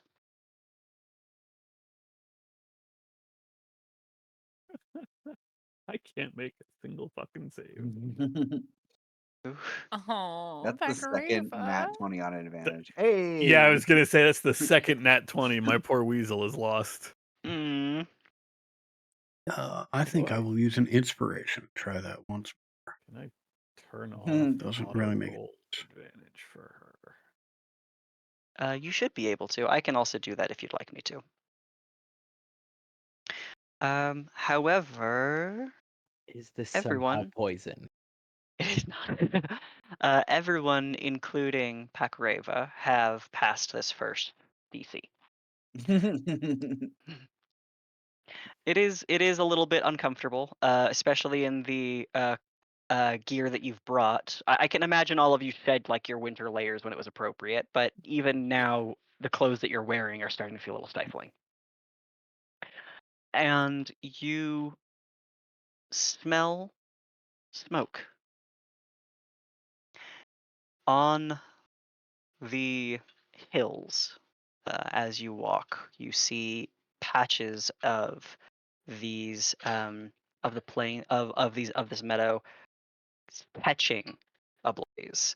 In the distance, you see the spark of something brilliant and red that explodes across the grassland and burns hot and fast for a moment, and in a few minutes is out, standing in the midst of this broad 20-foot circle is a reedy looking personage who is dancing in place, and you feel a like wave of heat as that explosion sort of subsides. As you walk, you see more of these spirits suddenly appear out of the taller grass, sort of rising as if growing. You can see a woman who is maybe 100 feet away from you, beginning a similar dance, and you can smell smoke beginning to burn or sort of drift in your direction. Um, it's fairly apparent you have moments before there might be another explosion and nearby. What would you like to do? How are my babies taking this? Not great. They are not designed to be living here, and they're not comfortable. Yeah. They are following you. You Oh, need we're to just send them home. Yeah, I feel Start like of the day, by the way. they This is seem going off on. really specifically flammable. Like, I don't know how That is well a fur weird thing to burns, say, but Haza. how well does fur burn? It feels like it burned a lot. Not any worse than hair. Okay. Hair burns pretty bad. It burns Yeah, pretty but I mean, bad. it flashes. It burns, but like They that can't. doesn't make people especially flammable. Yeah. Yeah. I mean, that's a good. Yeah, hang on. Like all of the hair on Haze's head Wait, retracts. hold on. So we're in meadows right now, right? Uh-huh. No trees or anything anywhere. Yeah. Yeah. Ah, fuck me. Like none. Not Nah. even like on the other side. We can't see Nah, a we- tree line anywhere. We are within the Okay. plains. Uh,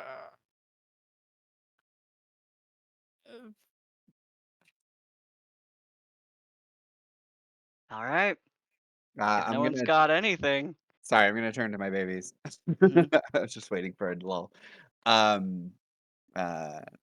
Hey guys. I don't know if you guys are looking for permission to leave, but there might be some bad things happening. So if you were looking for it, here it is. You may go. The Alright. like 15 of them there are all standing at 15. attention I and love like the wiggling their 15. noses. Not a single one of them understood a word you just said. Perfect. I guess they want to stay. Finny is going to bop Inks on the head with speak with animals from the staff of the woodlands that I forgot I had again. That one might work. Go ahead. Okay. I'll say the same thing over again. You get a response then from Clover, the one who has gifted you before. Oh my god, his name was Clover. That's so cute. Who tells you they can't go? They're bonded to you. Okay, can you at least stay out of danger? Uh, they're trying. You have currently a magical bond with them that must get broken if you wish them to go. Oh my god, I don't want it. Okay, Give up do you your have any bond or watch your babies dying. I Those are your choices. know. All 15. Okay, I love that number has just slowly grown every time the number Every time gets we come back to mentioned. it. Yeah, there's 6 of them. There's 8 of them. There's 10 of them. There's 11. There's 15 of them. okay. You guys are Certain the of- right group for my trouble with triples bullshit. Surely you have some magical abilities, perhaps? They're using speak with animals to convey to you that they couldn't even do that unless someone else cast a spell. Oh, I meant like invisibility, running really fast. One of them gets down onto all fours and like steps closer to you and like gently pokes you with their unicorn horn, which you now know does nothing. Oh no. Oh no. I'm trying to find the appropriate sad song for this, and I can't. My And I heart can't will tell them to wait goes on. behind because then the wolves that are chasing us will get them. God. I don't know what to do. Shouldn't be laughing. This is terrible. I'm so nervous. So do we happen to see these spindly humanoids? How far away are they Yeah. from us? There is one who is about, I think I said like 50-ish feet away from you. Mm-hmm. Is there a target area beyond these people that we're trying to get to, or does this go on as far as the eye can see? There is with the meadow that you are within. You will be able to cross. You have to cross through. You do Okay. see a far tree line some miles away that is visible to you. Okay, so at least with our current understanding, this problem exists 4 miles. Aha. Gotcha. Do we just run?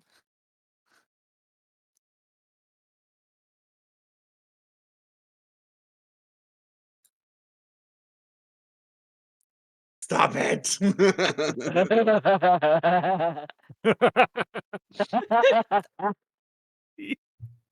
I mean, I feel like we're going to kill some nymphs if we try and stop it, or unless someone can hold them still.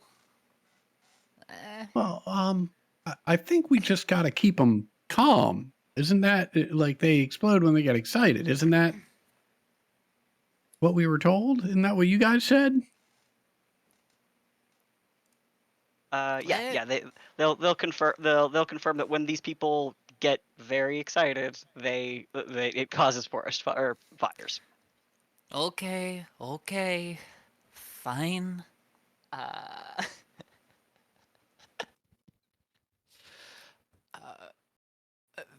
Finny is going to cast a spell. Okay. Okay. She's going to set up to cast Mirage Arcane and make it look like the most depressing, like vile, like swampy part of the Feydark, with a path going from here to the other end of that mile.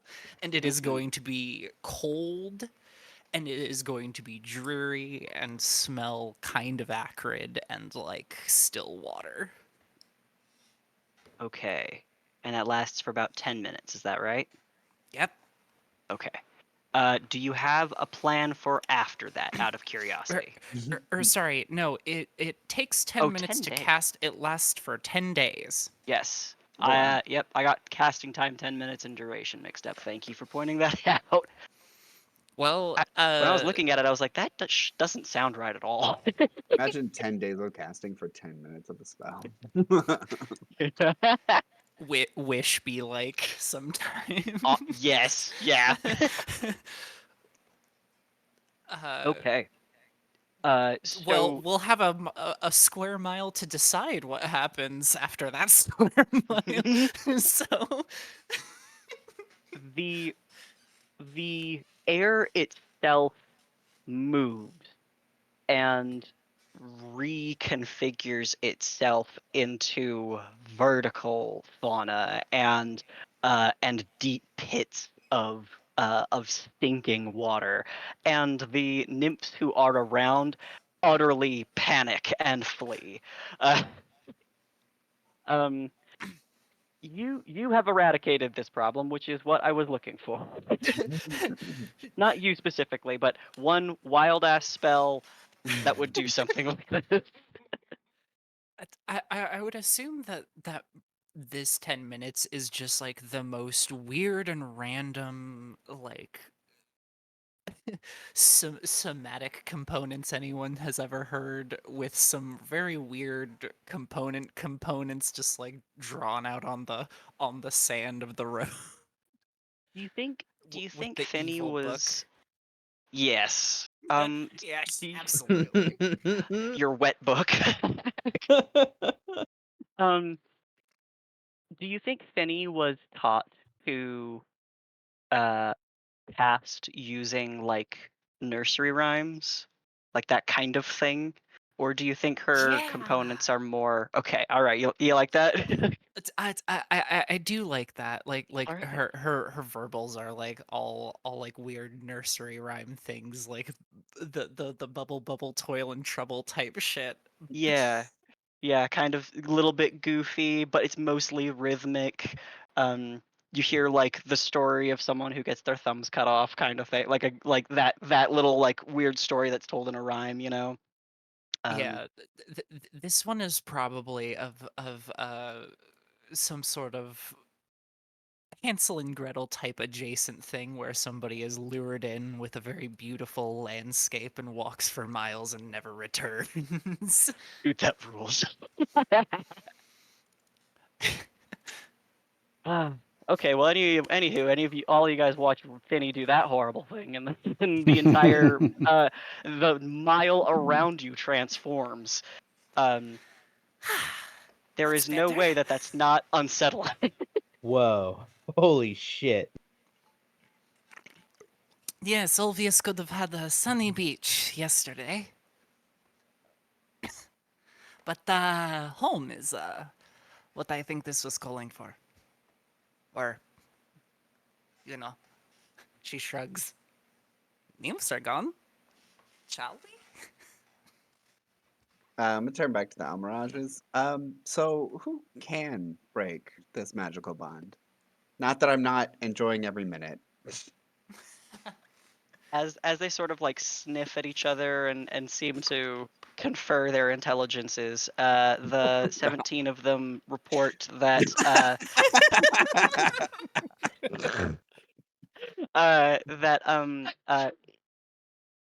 you kind of have to have a curse broken in order for it Oh, to- God. yeah, remove curse will do that. It'll work. Or greater restoration will also work. Does it work on all of them, or can I like keep one? It Hmm. it breaks the magical bond that is compelling them to follow you. You could Mm. have a relationship with them if you wanted, and they might be your friend, Oh. but We are about to have a very weird day. about Thinking, Well- like, do you think this is something that might work to break the bond? It does specify a spell. yeah. I think that's Hmm. fine. Yeah. I will Interesting. take a moment and say something polite about friendship and how it shouldn't lead to you walking into your own doom, and break their little Arts. destiny bond. And hearts. Tear. It's not you, it's me. Um, Look, we'll still be friends. We'll still be such good friends. I would like them to run up to me and hug me all at once. Oh, just one last surge. Would you like to lay on the ground and get climbed over by every single one of them? Yes. I do Oh, now. well. 20 of them. All 20 of them. Go back to the wolves, children.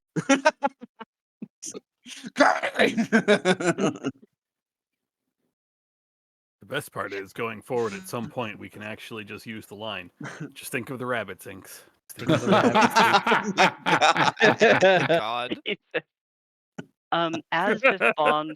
As this bond is being broken by Godric Inks, there's a brief moment where you don't hear Godric's voice. You don't feel Godric's touch. You hear the voice of someone you've never heard before. You also feel the contact of someone who is smaller, more, we'll say the word delicate. How about that? So Uh, okay.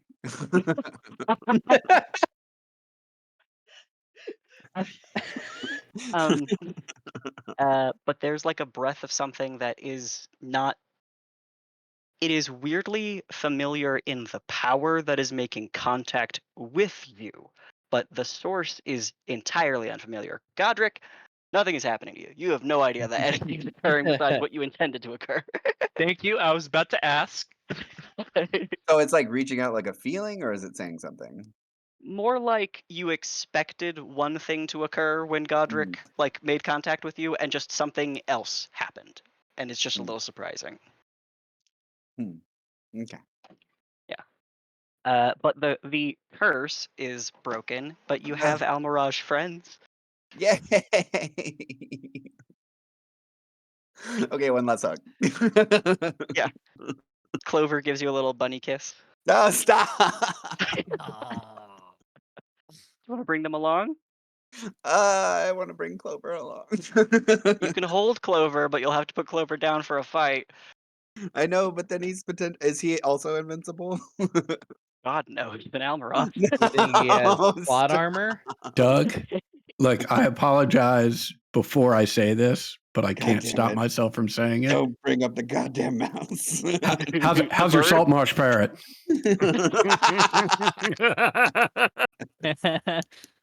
Whatever, he's a roamer. He eats grass. He's fine. He can figure it out himself. Parrots inarguably do not eat grass. Just throw. No, Oh, you're talking about the about the you're talking about Clover. Almirage. Oh, okay, yeah. The actual wild animal. No, I just No, thought that was to an be fair- indication of how well that parrot's doing. When Picard's just like, he eats grass, he'll be fine. To be fair, this is at least a fey creature, not just a normal parrot. Might be a little more resilient, Doug. I'm gonna play devil on the shoulder to everyone else's angel telling you to let Clover go. I want to keep it so Yeah, Do give it. Give it. I mean, do it. Like the worst case scenario is somebody casts fireball on you and Clover. Like that's worst case scenario, and probably the only time that Clover would meet some serious harm, unless we're like surrounded, or you take her on like a weird, crazy, dangerous mission. But you won't do that, I'm sure. I'm gonna ask Clover now that the bond is broken if he wants to stay, and leave it up to him. How about this? While you still have animal friendship, Clover lets you speak with animals. Clover lets you know that they're going to run away for safety for now, but he knows he knows how to find you. He knows your smell. Oh my god. Go be with your little family. Rousing success, everyone. Inks turns around and cries. Aw. I mean, realistically, there's no real guarantee that Clover is any safer without us. I mean, there was a pack of I dogs. know. Clover made his choice Clover's made it this far. because we protected him. I'm just saying, like, it's not like it's not like it was a living animal before you. No, that's fair. Living animal that got caught in a snare. Ooh, Loser. good point. Yup. Oh no, he fell prey to the thing that's designed to make him fall prey to it. Well, all I'm saying is if Clover had a capable perception score, might have not.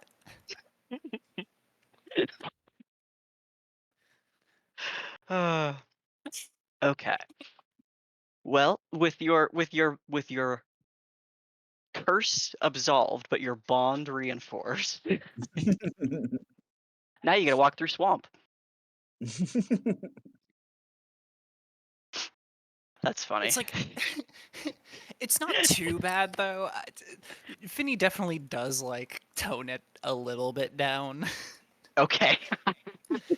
It certainly smells a modicum better than it does down in the actual fader, but only a little bit.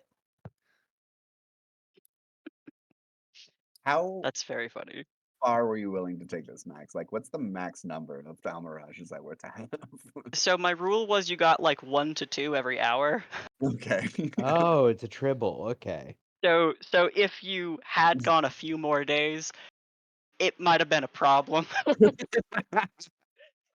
Disagree. Right up until we got into that first fight, and then Yeah, and then it would have been a fucking nightmare.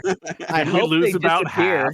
We just make a bigger circle. I really hope they disappear when they die, because otherwise this is going to be a goddamn nightmare. Oh, no. They'll disappear one way or another. Don't you worry about that. Well, yeah, the Musta will get them. They definitely disappear. Mold Earth. Just Almirage mass grave.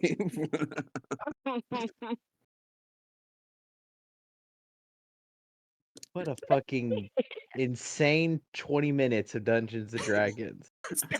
Well, the good news is Clover has 19 hit points right now. Well, that's good. Yeah, this isn't going to be a real problem for us in like 10 minutes.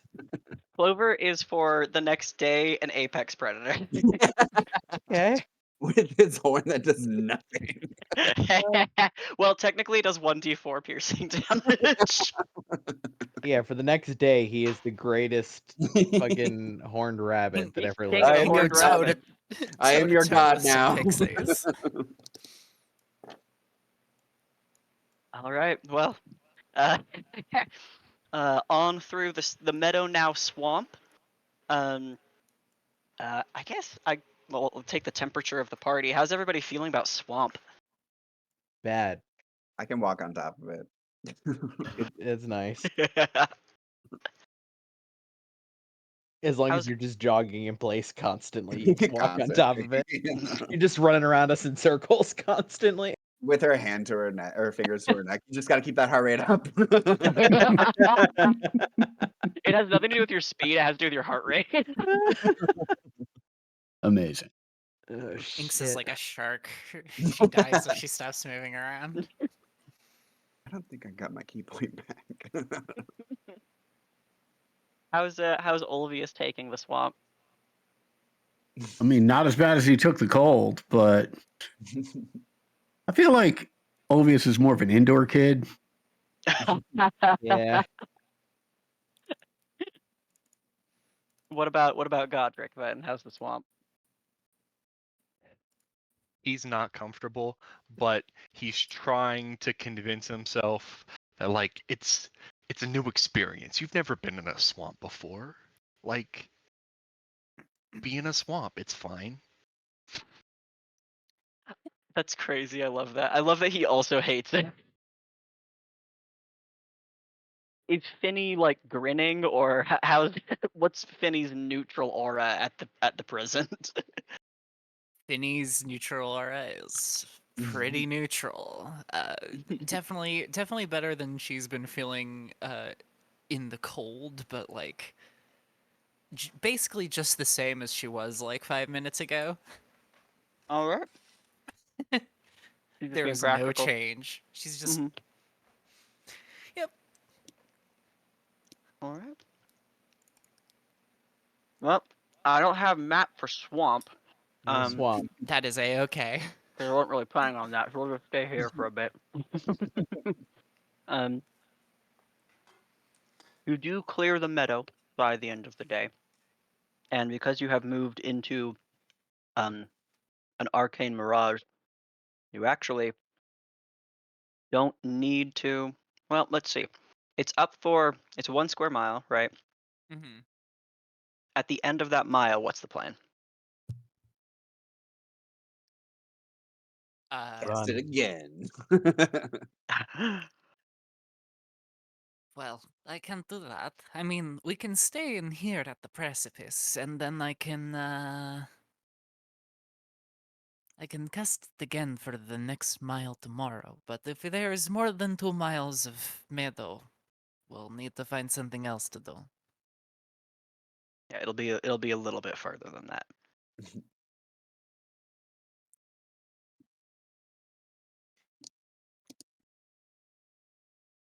Any other thoughts or plans?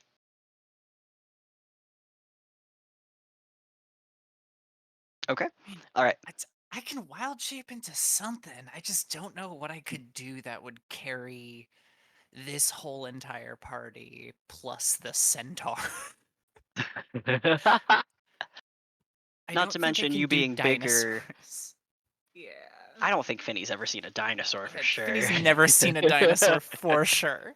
Finny might learn about giant reptiles and be like, "There's no way."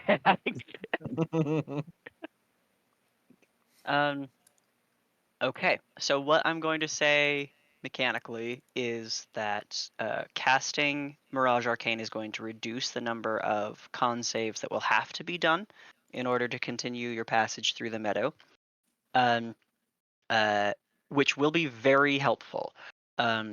But if you wish to completely eradicate the need for saves, there will need to be a longer term idea of how to mitigate the problem.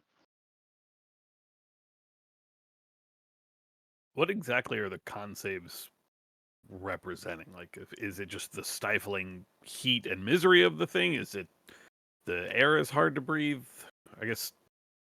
What are we trying to counteract? Exactly. Yeah, it is those two things. It is the heat primarily, and the dryness.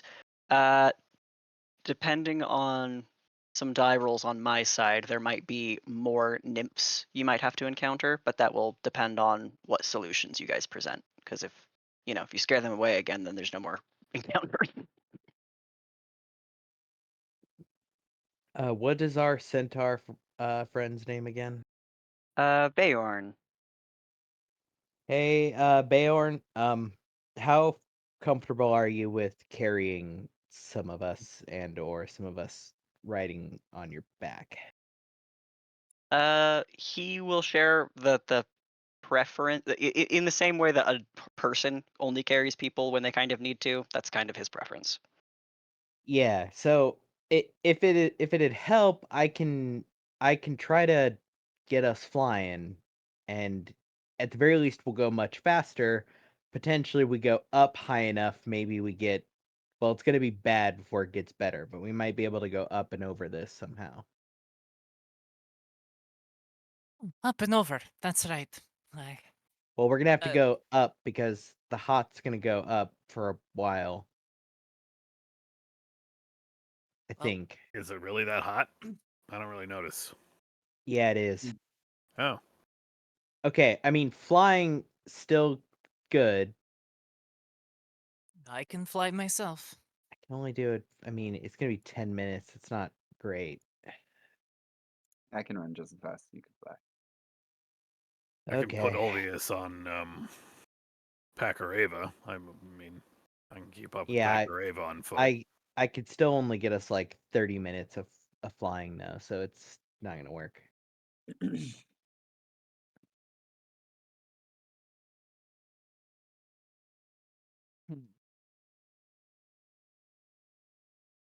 I think we ought to just keep trucking on through. I mean, worst comes to worst, some of us um, start getting a little tired, and well, I'll do what I can to, you know, keep people up, and we can just try to push on through. The sooner we're through it, we're through it. Ulvius. You, oh wait, no, I can't fit two people. I can fit two people on this. I What is just it? can't go. I just can't go fast. Benny. Oh. You're just saying lifting, not like a wild shape giant thing. Yeah, no. Gotcha. I mean, I could give Benny to someone else and then wild shape, and then polymorph somebody if given a rest. So we can all get flying, I'm sure, some way or another. Is there a reason we're trying to fly? Is like the ground hot? No, We it's can just just get the above the proximity, I suppose. yeah. I would say that flying would eliminate the nymphs as a threat if you had a means of flying the entire time. So that would be the pro to flight. Running is obviously the no choice or no additional bells or whistles, which is in heat endurance testing and evading the nymphs.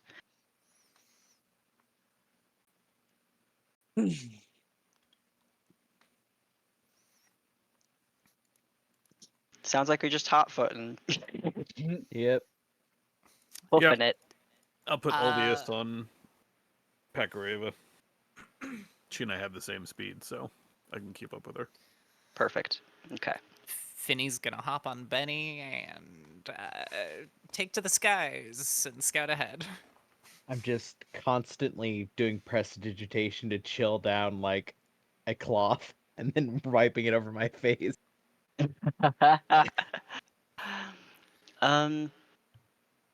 Finny, because your broom is fast, or is it fast? Yes, it is. No, I think it goes regular speed because I'm heavy. Because you're heavy. That's right. Yeah. That's funny. Yeah, it Okay. can carry twice my weight, but it stops being 50 feet flying speed when I'm on it. Yeah. I I love that. I can almost guarantee that she's over 200 pounds. You better Right. be. She's huge. She's got She's a lot massive. of gear. Yeah. Okay. In that case, I'll let you roll a perception check. You're not necessarily moving faster than anyone, but you've got the height.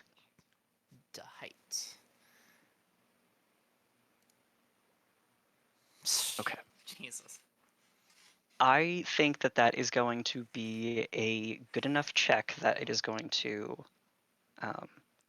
You are going to help Vil and Beorn see the nymphs as they are coming, so that they can sort of lead the rest of the group in away and around from more dangerous areas. Mhm. So I think that means we're only left with heat tests. So I need more con saves from everybody. If I am resistant to fire because of my magical sword, do I need to make the tests? You do not. Thank you for telling me that. I thought you'd given up your cold resistance. Yeah, No, I have both cold and fire resist right now. gotcha. Okay. But Pakareva does not, unfortunately.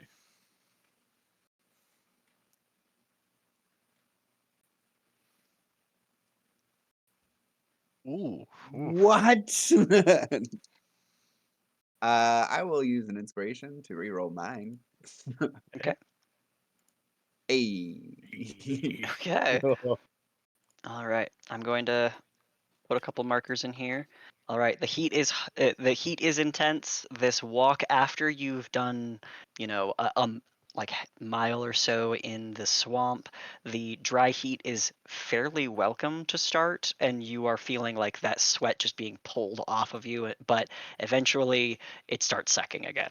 So we'll do another con save. Also, I'll mention that once we leave the Mirage Arcane, Finny will drop the Mirage Arcane, dismiss it, All so right. it's no longer there. So nobody Gotcha. knows that we passed through. Well, there's no Well, trace of you having left. Right. The nymphs sure knew. Oh,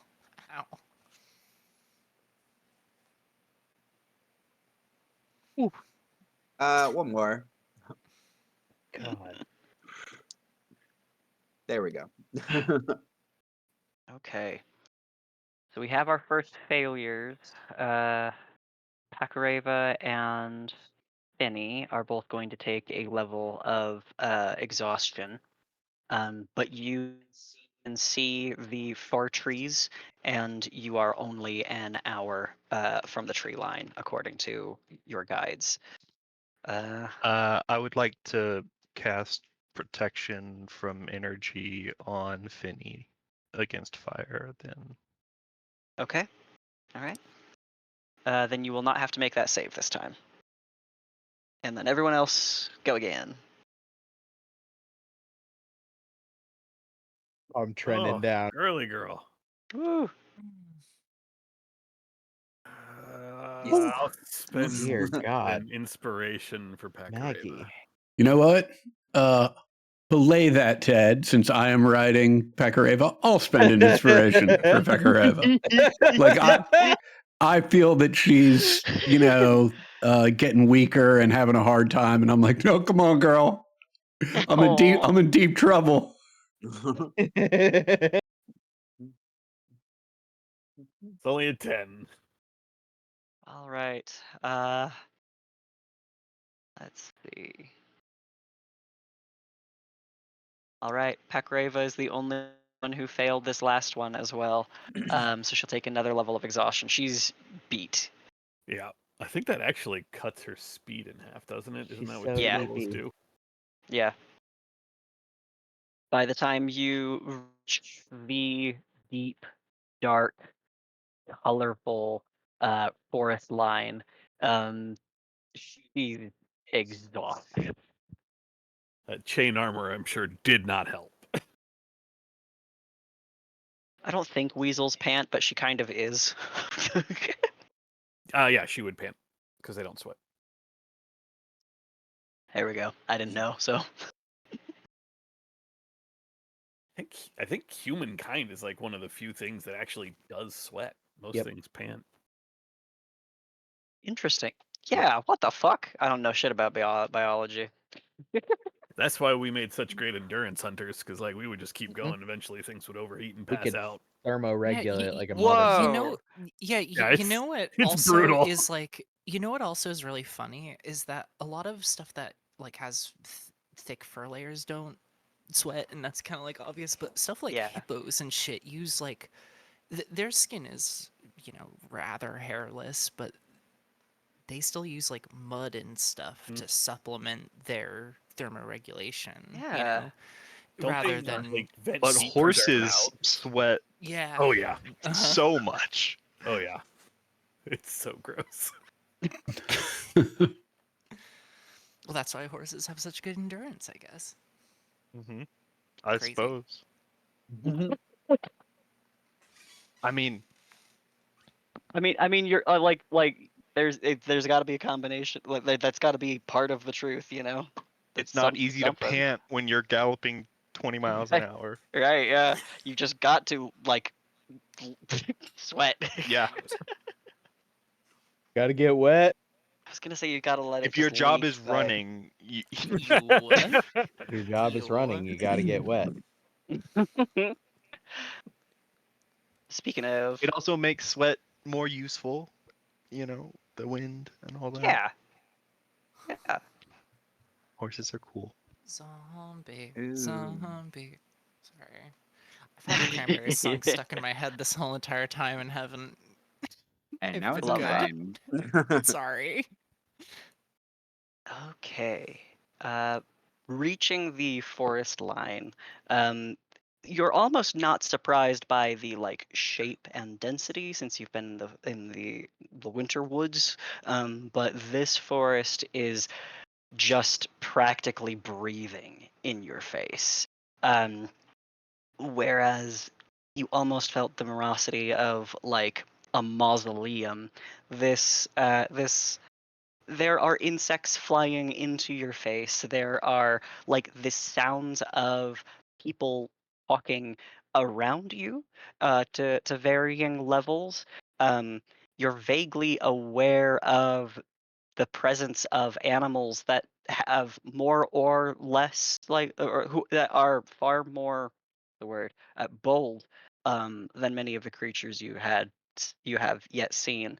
Are these So animals able to sweat or not? I don't fucking give a shit. Apparently, I don't know enough about biology to know what animals do and don't, so I don't think I can answer that Me question neither, honestly. even a little bit. um, but you see foxes that sort of look at you with thought and then like scamper through back into the forest.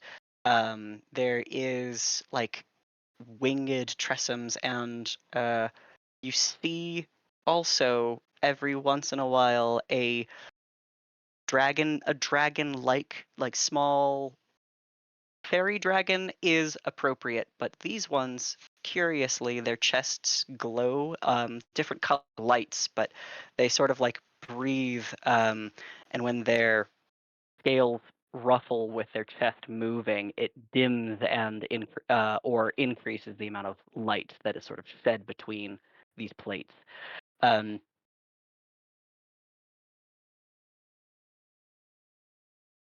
while you are walking, um, you are beginning to see more and more foot traffic from travelers. There's the animal kind, but Inks, you're kind of catching the sight of uh, many different kinds of people.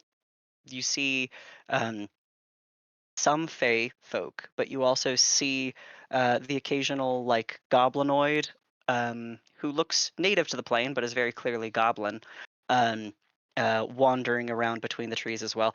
You see specifically Inks, you see a like arm in arm, like 3 red caps and a goblin and some pixies who are traveling together and sort of excited. They are all wearing what might appear to be some finery and are like skipping down to a grove where you can hear that they are being met by other welcoming voices. Giving Wizard of Oz.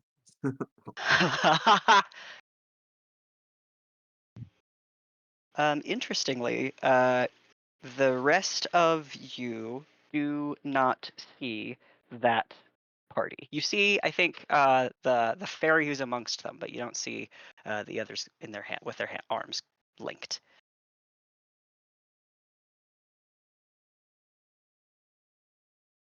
Do you watch where they're going, or do you just kind of let them go, Inks? Oh, I'm absolutely watching where they're going. Okay. um, you follow after them a little bit. Are you trying to sneak, or are you? What are you doing? Let's say I'm trying to sneak. All right, let's go for it. Roll that die. Let's see how well I do. Nope. More trees and leaves falling. These people are very distracted in the conversation that they are having, and you are, as far as you notice, or as far as you know, have not been noticed, but that could Yep. mean anything. For sure. You watch them join a party, very clearly a party that is consistent of other goblins and other red caps, and also some blue pixies, the quicklings. I believe you've already encountered some in the past. Um, all of these creatures are sort of wearing like fairly dark colors. There is one red cap who is wearing a like head to toe garment of very dark, deep red, and then he's sort of standing with a handfast rope with a quickling who is dressed in a gown of owl feathers. You are watching a tiny marriage take place. My God. This is the cutest session ever.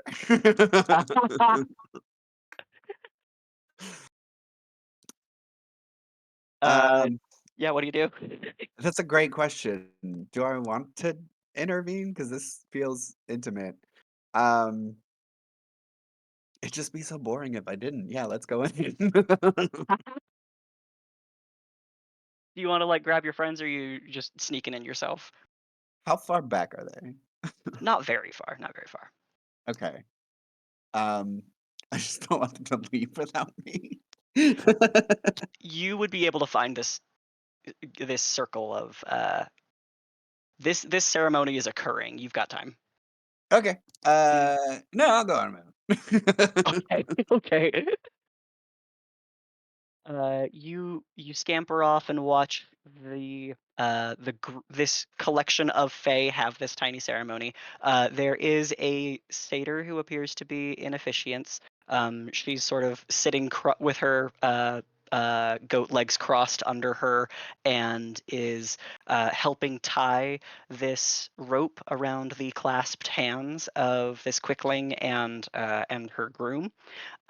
You can see that there is, in the like cluster of other quicklings, there is some nervous fluttering, and you hear a lot of whisperings. And then from amongst the goblin kind, you see mostly people are just having a very good time. Are any of the goblins like me?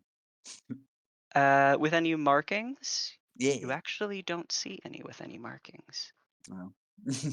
Yeah, which strikes you as a little strange. hmm Um. hmm. Sorry, I was reading all pieces. Have I like joined as in I'm like sitting with them, That or would be up to you. Are you trying to fully wedding crash, or are you just spying? I'm trying to fully wedding crash? All right. I think Can I that just like will. sneak in and just like take a seat as if I'm supposed to be there? Well, with a 12, you can do one of those things. Yeah. I'm gonna sneak was the wrong word. I'm going to saunter in as if I'm supposed to be there, and perhaps I'm late, and just take a seat. Okay. It is not long before you are approached by a goblin who is drinking. Uh, and where is my? notes. He asks how you know Pilfer. Fuck, God damn it, I'm so bad at lying. By the way, you hear the officiant report him as Pilfer the Sweaty. That is his name. Can't believe I wrote that down. We talked about horse sweat for way too long. What the hell? It has Pil- infected our mind. This was written a week ago. I wrote that name a week ago. Oh, just I saved his life. He doesn't talk about it much because it's super embarrassing for him, so you probably haven't heard about it. But yeah, we go way back. Okay, please roll me a deception check. For sure. That's awesome. Hey! What? Okay. No, high key. That was such a good line. Okay. Right on, brother. Fist bump. Yeah, you are brought right into the goblin half of this party, without issue. Do you drink? Oh, for sure. Oh, fuck. Oh no. You She didn't tell would. me of it. She would. She would. As a bowl of wine is passed to you, which is not usually your go-to, but Whatever. Yeah. Yeah. She's picky. That's something we Right. know. Right. As you're drinking, you remember what now feels ages ago. The last time you were out partying with goblins was in that circle of priests, those artisan priests. Do you remember that forever ago, by chance? Was this in the fair or was this further back? This was a long ass time ago. This was before Ularith. In that case, no. Okay, all right. There was a group of goblins. They were having a drink to Oh yes. with Okay, Lubia, yeah. ink And I told some- them I for a shit on kettle their talk religion. after. Yeah, you definitely did. As you're lifting this bowl to your mouth, you're kind of having that same sensory memory because it's the same gesture. You don't drink like that very often. You Mhm. remember the premonition you had at that time, which was of things you saw at Ularith.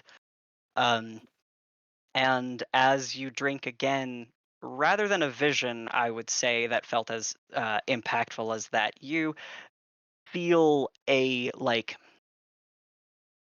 within your mind, you without your eyes closing, you still see everything in front of you. Your mind's eye sees darkness and then a goblin hand that is entirely blackened in the way you have been looking for, like that same connection you seek in your friends and family. A gnarled blackened hand that is bearing many jewels and rings that are tarnished and aged, and this hand opens its one finger to you and curls inward as you are beckoned towards something internally. Then that goes away, and then you have a party. I'm certain at some point I'm like, oh fuck the group. and I will leave them to their festivities. All right. I think that you are probably gone. I think appropriately about 15 minutes before there's more cause for alarm from your friends, you know? Yeah. Where did Inks go? Oh, what the fuck? Did Clover was go wa- with you? Are we missing someone? Who was watching Uh, Ink? Let's go find what she's gotten eaten by now. You know what? We really hold on before she gets back. Do we need to have a rotation of spotters? Like what? We need to come up with some kind of protocol for this. The Inks protocol.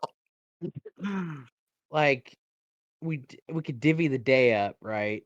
Into maybe 3-hour blocks that you're on Ink's duty. No. Yeah. Yeah, as I was saying it, I realized I might do Inks it, is but I an don't think adult. If Inks wants to wander off, Inks is allowed to wander off. I know, but Where the fuck? Uh, She ran off like a little ways back, I I just think. I just wish she'd leave a note or something, you know? Just like Can clerics just learn message? Oh, I just let it happen. I saw it. I just let it saw it? happen. I Okay. assumed that this was normal. It is. It is. It really is. But maybe the system we would need to work out is with her and leaving a note. But yeah, then sure. she I'm gonna find somewhere for Packaraven to cool off. yeah. She'll find us probably. Haza, do you Don't- want to use your bonus to survival to try to find her right now? Yeah. Yeah. Just follow the leaves on the ground. It won't be hard. Well, She has not done a 29. good job of hiding her tracks. You saw the 29. direction she sprinted. Okay, I'll go bring Inks back. Where are you headed? I don't know. Okay. Bill, wanna We can wait? stop- Bjorn, neither of you know, like, is there a good spot somewhere? They'll Pond, figure river. this out. They'll split the responsibilities up. Bayorn will help you, Toric, and then Vil will stay here so that anyone who wanders off can come back to here and find her. She stands out like a sore thumb here. Uh-huh. All right. I go find Inks. All right. When you do, you are at a clearing that has, from what you see, a party of quicklings and inks. Am I still in revelry, or have I started walking? Probably still like in your little party. You're Okay, still that's fair. probably being a little goofy. Cool. Just glitter everywhere. I just stand arms crossed on the edge of like the clearing. I think seeing him is when I'm like, oh fuck the group.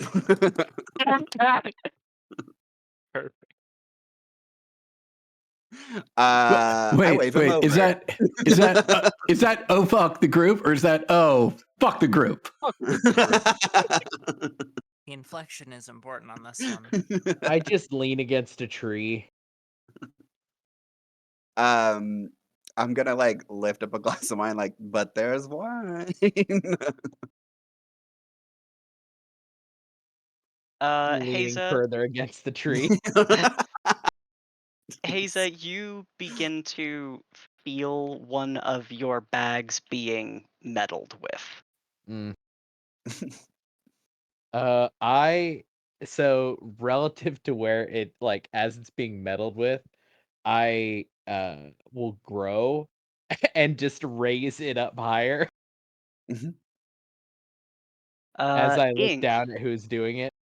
yeah, you look down, you see nothing. You just see the bag flap just kind of shut. Inks, you see a very like pissed off looking Redcap sort of shuffle off, and you see a couple of his friends point and laugh at him. Haza, honestly, it was because of your passive. That's a good thing for you. Don't worry, that's a good thing. Hmm. Oh, actually, with that one, that actually pushes you over the level. You can see the red caps upon catching one of them. You can Mhm. see him like sulk off later. While he sulks off over his shoulder to the other red caps, I turn and wink, but give no other indication. Like I don't let the red cap there know that I saw him, but all the ones that are making fun of him as They're he's losing walking. their shit. Actually, Yeah, that's so good. I wink and just look back to stoic forward. I keep the like elevated height so the bag is just raised up slightly higher. Like extend the legs and torso a little bit. Yeah, the hips move up a little. Yep. I have to go. Mom is calling. Rhodey? And I'll hold out the glass. Someone will pour some swill in there for you. Tight. And then I'll come back over. You missed a party. Yeah, I see that. You wandered off without saying anything, and It's called scouting. I saying nothing. Look at the clearing that the party is happening. in. You can see the satyr now too, who waves at Yeah. you. I wait. So we're It's gonna go back called to the group now? scouting as Ink sips on champagne. Yeah. Also, are you drunk? No, I can't get Yeah, drunk Smell normally. I don't know. drunk. Faye was but kind of You weird. don't. You smell drunk, but you're not acting sad. Sorry, drunk. I'd like to think I'm a very happy drunk. Thank you. You do. Okay. That's a little real. Yeah, no, I was. That is a I cutting feel like word. I squint my eyes at her while I slowly sip from the glass. Yeah, I just smile and say, "Do you want to hold my hand as we walk back, or you? Do I need to keep an eye on? Are you gonna keep scouting, or If I run up the trees, will I spill my drink? Well, yeah. You need your hands for that shit. does that stop you from running up the tree?" No, I will finish it in one big gulp and throw the glass and run up the trees. Okay. Well, I'm gonna head back to the group. So I Mhm. verified that you're alive. If you want to go back to the party, I don't know how to tell you where we're going. So, It's fine. I'll follow you. Try to move fast, please. I Okay. start running. And I go my normal pace. Bayorn helps you find water, Toric, and your weasel just walks right into the pond. Mm-hmm. Yep. Yay. The most important character, Pakareva. Oh, I thought you meant Bayorn. It's like, what the fuck has he done for us? Well, you Found found water Pakareva for water. Pakareva. Yeah. God. Huge. We have to do anything honestly. else? That's an eepy mustelid. It is starting to get dark enough for you to call for a rest. So, if you'd like to, you can. Yes, Or you please. can Oh my keep going. god.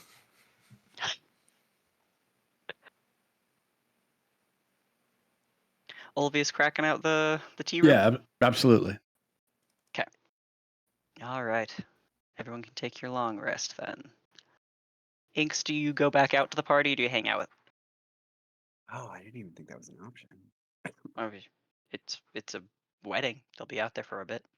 Yeah, I'll invite whoever wants to go. All right. Who else wants to go? There's a wedding? A wedding, yeah, it's actually really nice. They have alcohol. Okay. Freely given.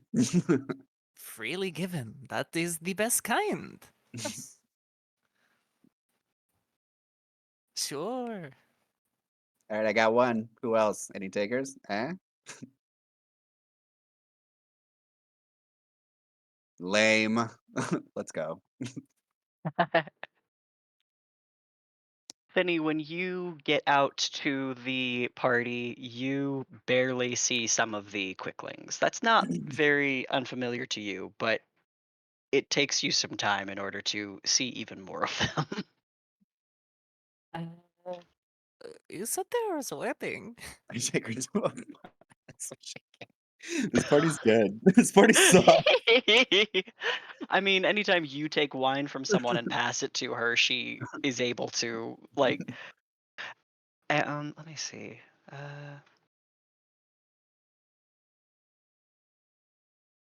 Finny, is there anything you want to do while you are at this wedding? Well, she will be like vaguely confused considering she can't really see anybody Yeah, for yeah, a yeah. little bit. hmm Is everyone invisible? To you. That is supposed to mean something. Nah, hold on. Just drink more. Is it too late for me to join the party? Sure. You could go. Okay. Yeah. Let's see. Oh yeah, Godric and Finny are basically the same level. So it's a little bit sparse to begin with. Um, I'll ask Inks to get me a drink, and then I'll take a minute to say a little toast to the happy couple and wish them well. Oh, all right. Good work. That serves you well. You can now see the quicklings. Godric, what happy couple? I don't really know. I mean, I'm here to celebrate. I don't need to know them personally, or see them, or anything else. I'm just trying to be a friendly guest. We're technically crashing this party. It's the Feywild. Everyone comes to parties. Or not. It's usually a bad idea. At least that's what I've been told. Into your lap is dropped a satchel of 3 berries.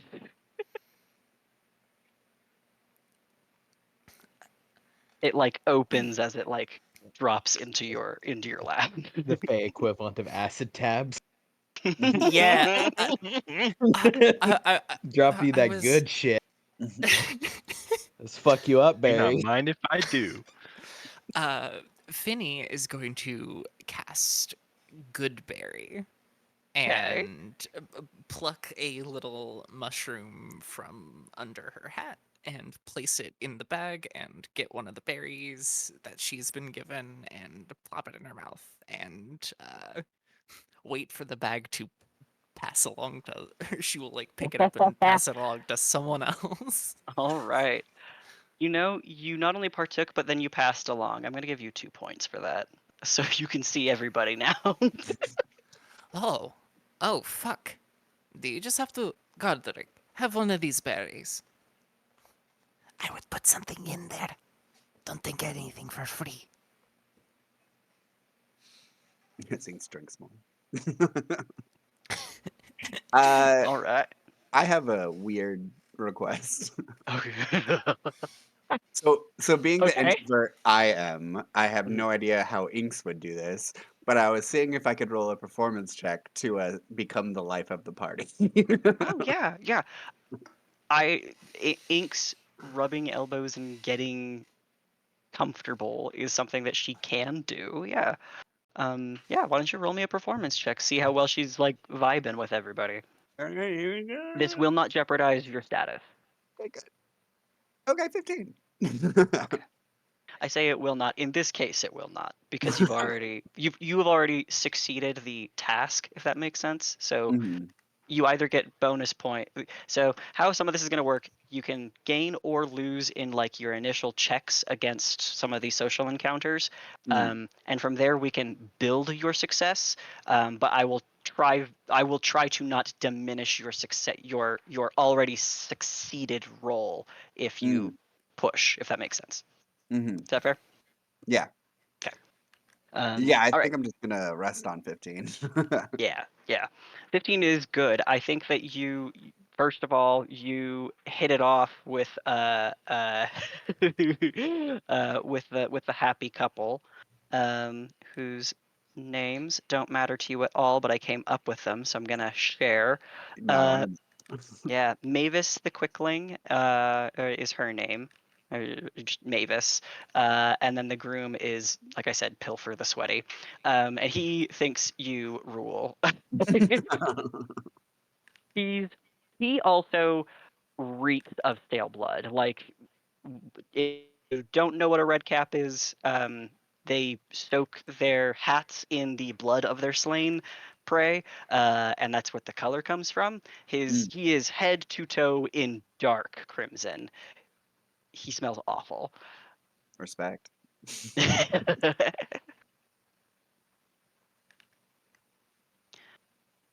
Okay, Godric, you said you were doing something. Did you say you took a berry? I think that heeding the advice I was given, I want to get like a piece of grass and like try to weave a little like grass ring to put into the bag and to take a berry. Okay, Hmm. okay. Are you interested in rolling like sleight of hand or something to see how well you may be able to do that, or do you just Yeah, are you okay with it that's- being kind of cruddy and spirited? We'll see how how the roll goes. Okay. Yeah. It's Cruddy very spirited it is. Spirited. It's the thought that counts. It won't last an entire day, but that's not what it's for. The both of you who take these berries, your status increases, and you don't get to leave the party now. You are here until the party ends. Um, which would be when the dawn is starting to break the next day. Um, Oh Uh, man, I had a level of exhaustion I wanted to sleep off. but hey, your status is increased. I'll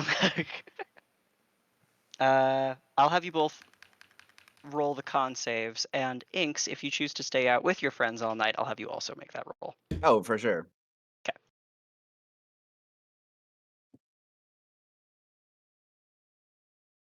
Okay. Hey. The third nat 20 on one of these saves that I've rolled for you and not me. Oh, I'm the first. I'm surprised. All right. Oh. Right. Yeah. Save for me. Yep. Fail. Save. There you go. Save. All right. So the three of you groggily begin shuffling your way back towards the tea house. There is most of the party still remaining there. Actually, most of the quicklings decide to take off, but the goblin kind remain. Head back to your friends. Catch up.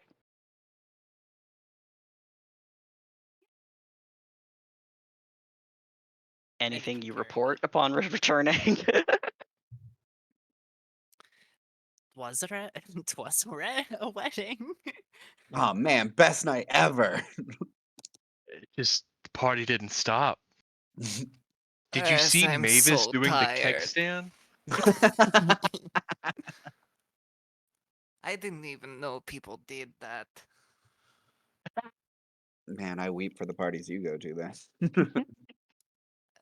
don't think I've been to parties. That's even worse.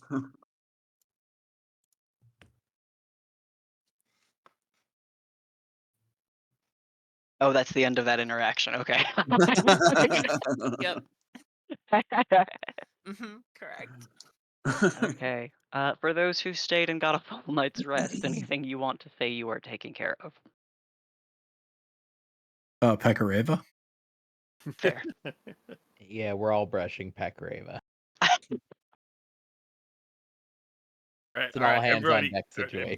Everybody, give her space. God, back away. You're freaking her out. Okay, okay. She's like running circles around everyone and having fun. There are countless invisible valets fanning her with Palm frost. So Yeah. funny, Adam. I forget that fucking spell has the Yep. silly. Invisible valets. Yes.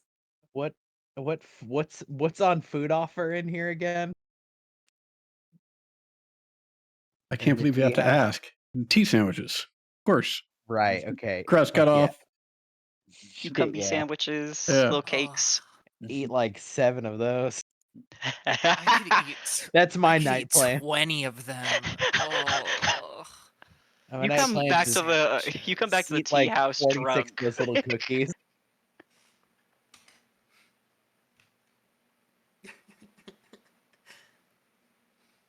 All right. Well, if you're all together, you ready to keep moving?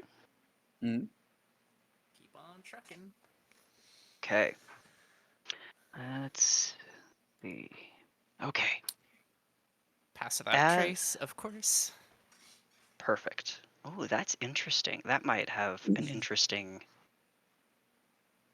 effect. It's okay. Interesting. Yeah, yeah. Clover, I will give Olvis the other 10 hit points.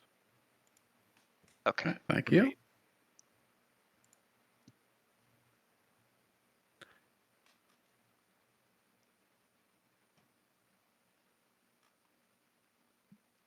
Okay, there we go. All right.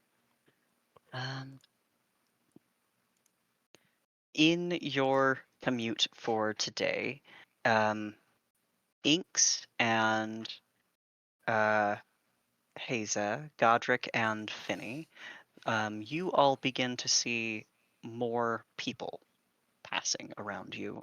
You also see like all of you see some small structures that look like tiny hamlets or small communities of Fae who live in groups like off the sides of this path.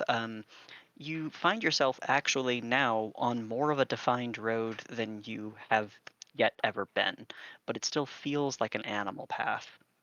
The soft, verdant grass that is under you is constantly growing and is so plush underfoot that at times it feels like walking on top of the snow. Um, the fragrance of this place is overpowering. The florals and like living animal smells are choking to a degree. It feels like you are breathing in everything. This whole place feels claustrophobic, and still everywhere you look, you are surprised by the lights, the colors, the shapes and forms of the natural place you are in that is moving as you look upon it. And in your little walk, you where is it? The guides let you know that you are coming up on a place called the Dueling Arcade. And the Dueling Arcade, as they explain, is a place where often rapscallions or else people who are looking to pass into Senelise often have the place or space to work on building their status. Um, it's explained that dueling is a very good way of increasing your status. However, being caught dueling outside of what is called the dueling season has penalties. So Vil suggests that there are many ways to achieve status, but that if time is of the essence, she suggests that you find someone that you feel is an appropriate match as a combatant, as a duelist to you. If you are able to beat them in a duel and it is a fair and square duel, you may skyrocket. But she cautions against, again, if you get caught dueling outside of season by guards, specifically by the by the guards within these woods, then you will lose status. Um, When is the season? uh, she she she says that tragically, well, not tragically, it is nearly upon us as the first duel, which is midwinter and midsummer, is to be taking place.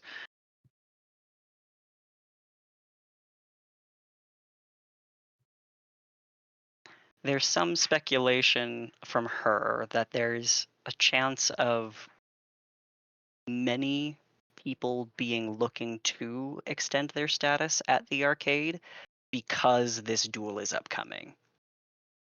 I think Godric definitely wants to check that place out Yep. and look for an opponent. Oh yeah. Same. And is it to the death? No, it's very structured. Those who are less acquainted with a blade have other means of participating in the duels. Magic is allowed. There's a point system. So the first person to 3 points, 3 hits, is declared the winner, and your opponent may accept that gracefully or not, to their own success or demise. How duels were going to work? They will not be formal combats. I've got a rule sheet for how I'll run them, but effectively, anytime you choose to duel someone, you roll to attack thrice, and they roll to attack you thrice. Whoever manages to make the most hits wins. If it's a tie, it's a tie, and there's rules about that as well. So theoretically, duels shouldn't be very complicated, but we can role play in a way that elevates the stakes of it to make it a more interesting fight and more status at stake. But the actual execution of it is only like a couple of rolls. You got it. All right. We are just at time, but I think I'm going to bring you to the Dueling Arcade map, and then we will roll through our potential things for you to do at the beginning of next session for the arcade. Sound good? Mhm. Okay. Hell yeah. Sounds good. Ooh. Woo! We almost made it to Senoi.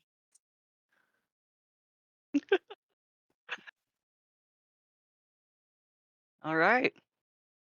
Well, thanks Fuck everybody. yeah. Oh, also this map rules. Thank you. I That was had a pretty lot of sick. fun. I found like a really pretty colorful like filter that I have just been putting on top of all of my maps for the Feywild, and it's given it